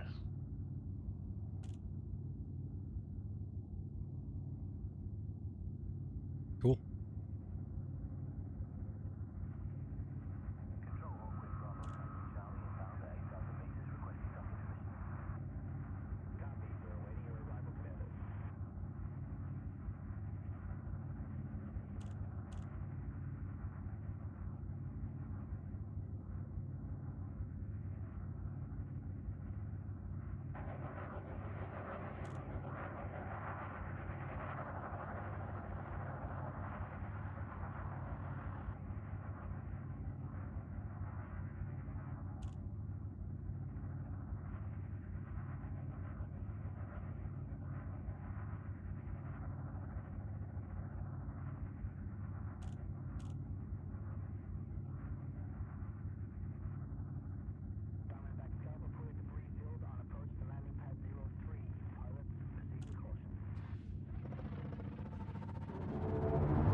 Alright. So that was Put that a all your couple extra missions? pulse lasers on it too. Yeah, that's all the missions. Okay.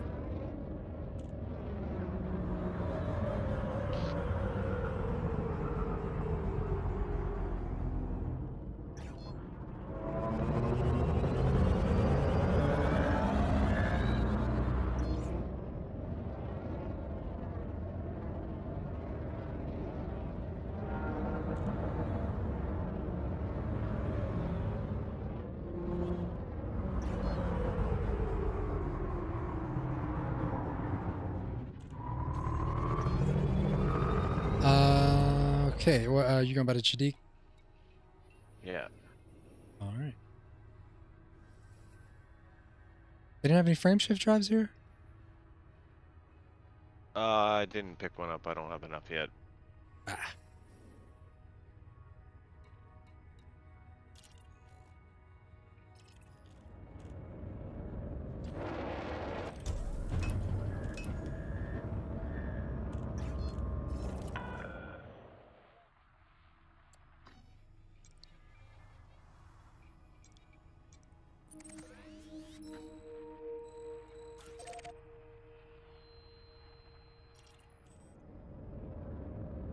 Cargando motor de distorsión.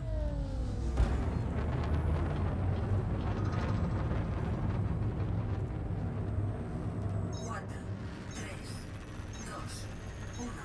Activación. Oh.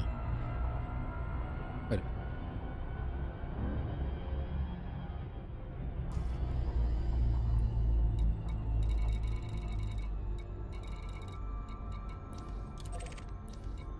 Cargando motor de distorsión. Cargando motor de distorsión.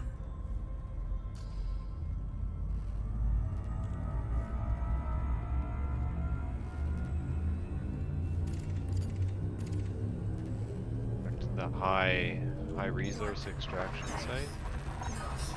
Let's try the hazardous one. Did you put any shields up? Or like did you put a shield generator? What'd you put on it? Just weapons? No, just a couple of pulse lasers. Okay. So I got the 2 smalls and 2 mediums here. Okay.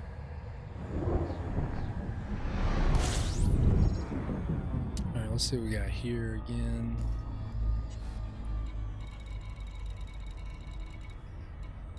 It's the closest one.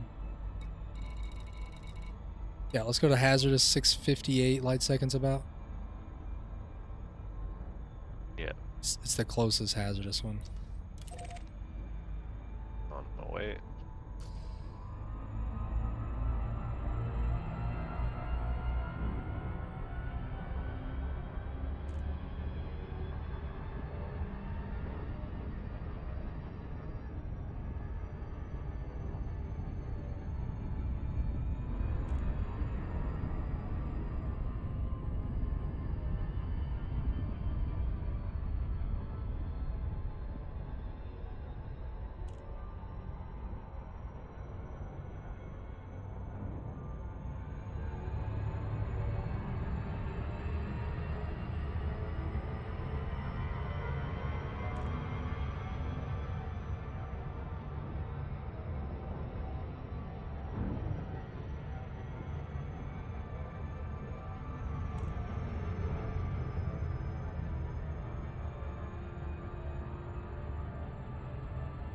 Yeah, just be mindful of your pips. I usually keep them on about like weapons and engine. And once the shield goes off, then I'll drop them all to shield. Maybe one on engine.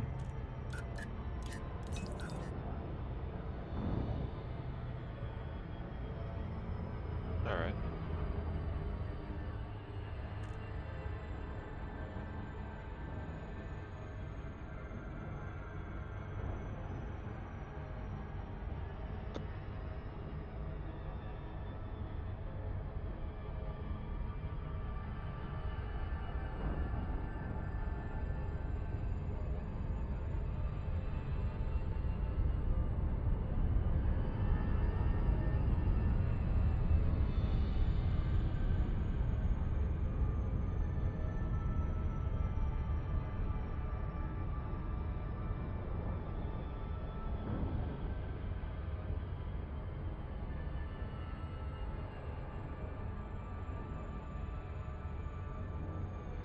And really, we're not going to shoot anybody until their shields are out.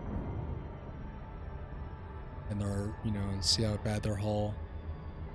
Usually if they're kind of a weaker ship, it's not that bad, but it's hazardous, so they should be pretty tough. And hopefully they'll have some money on them.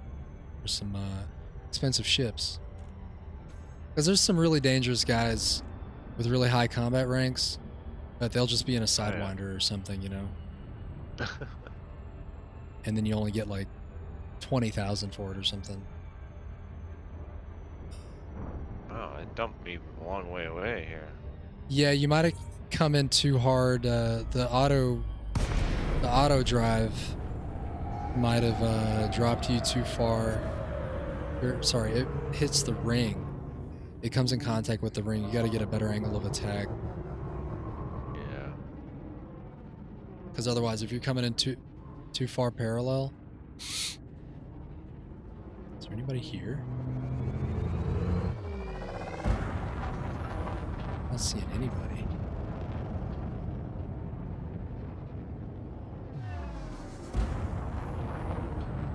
Okay, there's some targets coming up.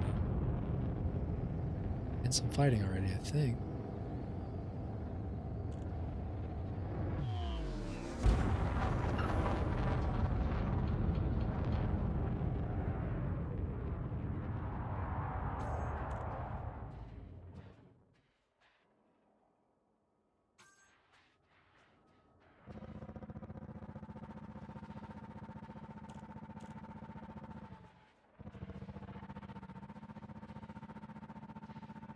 You still keep crashing in the ring? Yeah. Are you doing the auto thing? No, it just won't give me anything here. Go to like when you drop out, or sorry, when you jump into Super Cruise, like just keep that escape trajectory for a couple seconds, so you get away from the ring.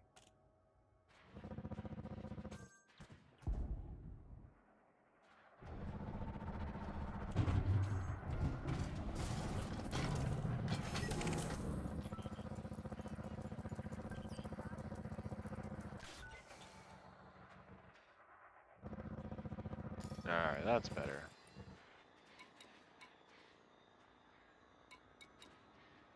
Yeah, this guy's worth 78,000. That's what I'm looking at now.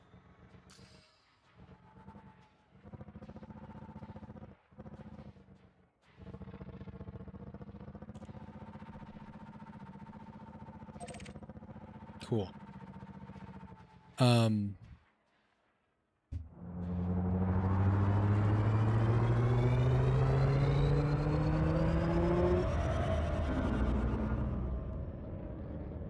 How do I target your target?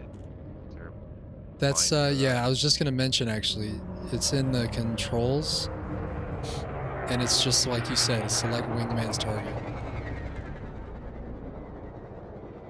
So just stop moving and then jump into the controls, and then it's under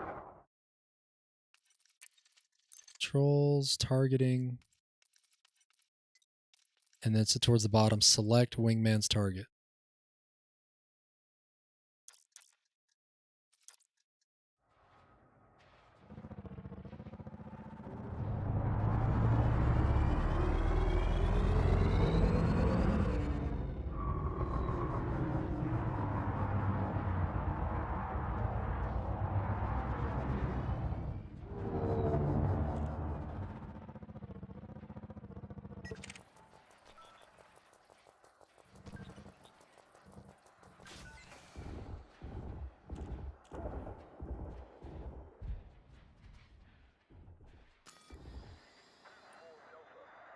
Yeah, this guy's 120,000. We're gonna get this guy. Oh no, he's almost out. Did you find it? Yeah, I got it. Alright. Cool. You got my target? No, it's not working, of course. But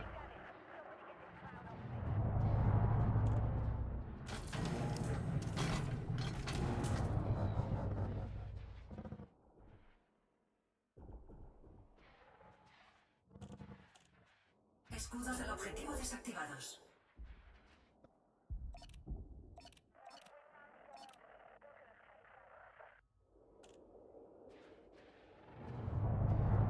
Oh, lock onto me and then hit the button.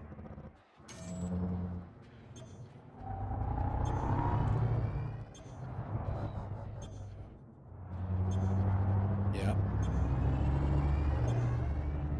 Yep. Alright, get some hits on this guy.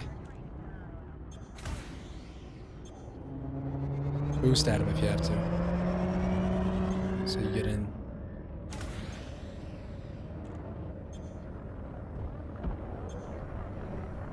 He can take a couple hits though, so.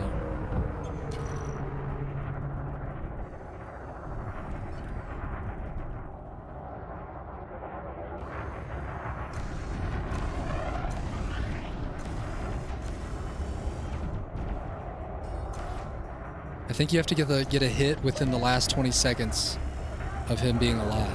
So you can hit him all day, but if you leave, or if you don't get a hit within that last 20 seconds of him being around, what the hell? It's lighting up my radar. What was that, chaff? I was about to try to go. Okay, where's he at? There's that. Okay, let's get this.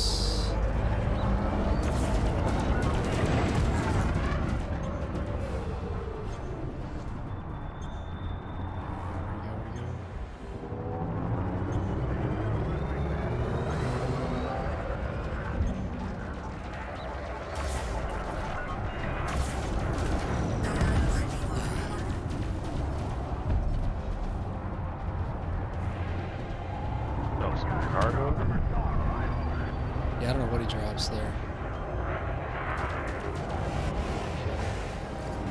This button's not good for cycling.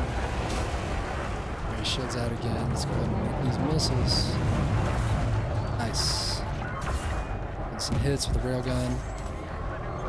And the secret missiles going in. He's got 10%. Get your hits.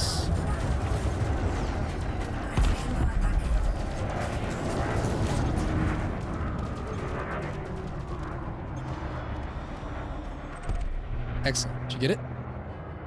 Did. Excellent.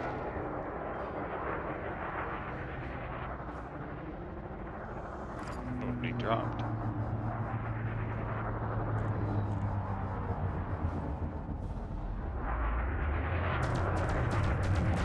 Got another fight here. This one, let's see how much he's worth. Is... What are they? 78. Who's this sedan? Wait, this one's 200,000.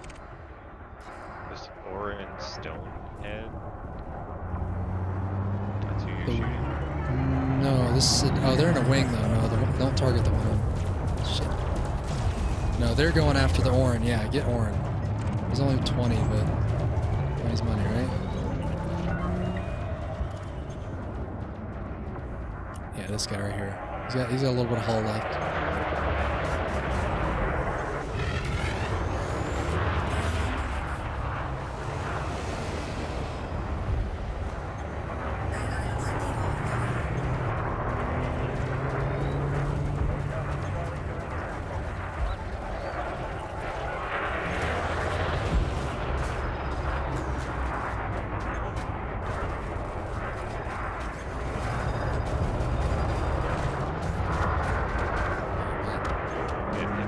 Keep up with him.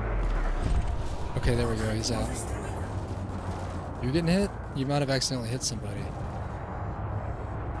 was one of the cops or something.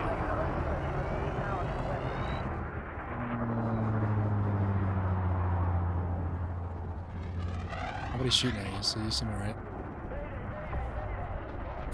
Let's cycle next hostile target.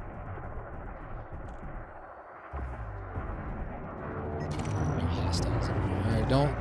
Some of these guys are in wings of 3.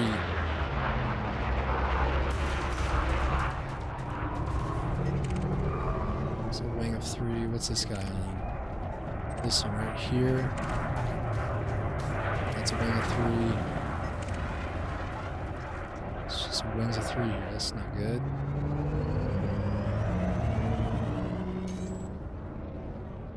Pull out of the fight a little bit, see if I can retarget. This looks like it's just a bunch of wings fighting each other.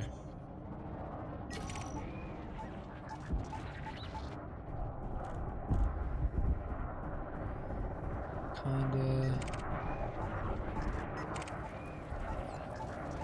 Joel here. What about you? Nope, they were wing of 2.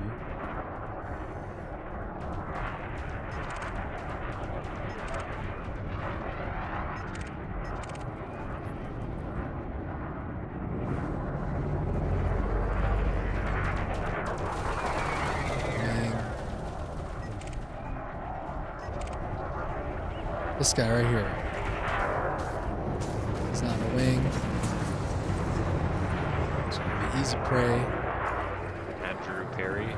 Andrew Perry is worth 70K. Let's get him. Here we go. There he is. Okay, I'm on him. We can probably start hitting him now. That shield down. He's not that tough. He's a master, so do be careful. But he's on the Vulture, which are good combat ships.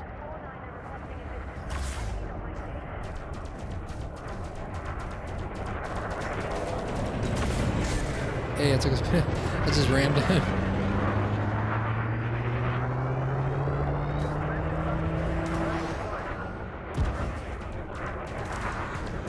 Okay, he's after you, I see. I need to change lasers. Let's do this.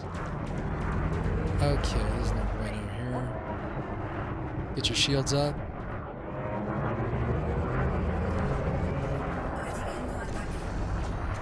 Alright, I'm getting some hits on him now. Going after my shields too. We've got up more than we can chew, I think.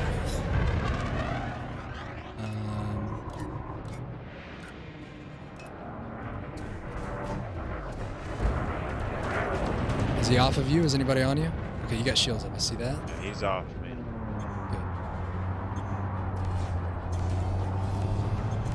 Well, let's still see if we can pull him down.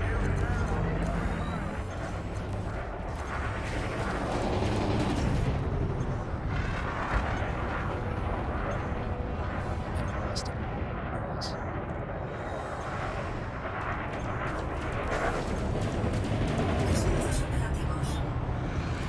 She's up as well here. Why do I keep losing this guy?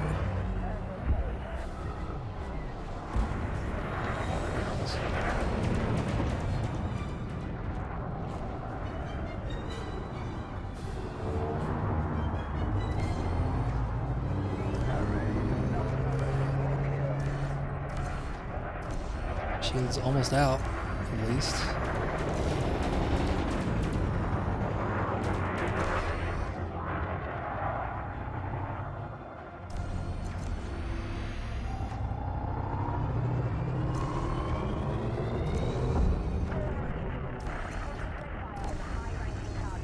Get out of here.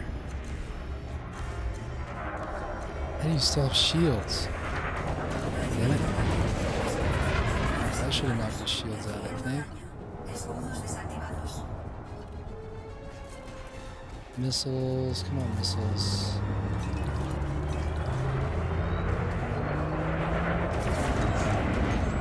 I don't know, man.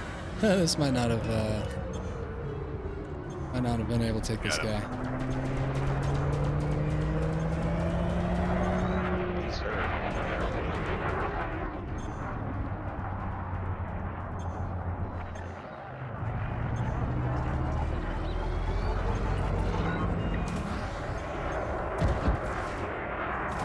Missile off. Couple there. That's on the missiles. Have to get him off me. Oh shit! Damn.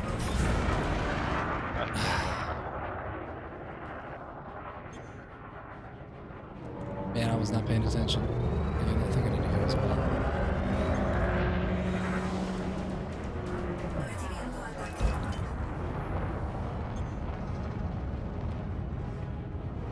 Anyway, you can see how it's pretty easy to make money here as long as we don't die. Yeah.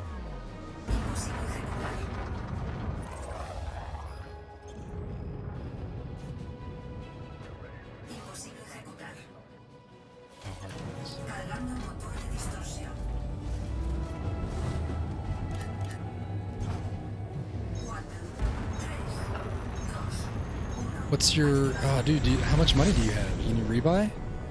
Oh yeah, I got it. Good.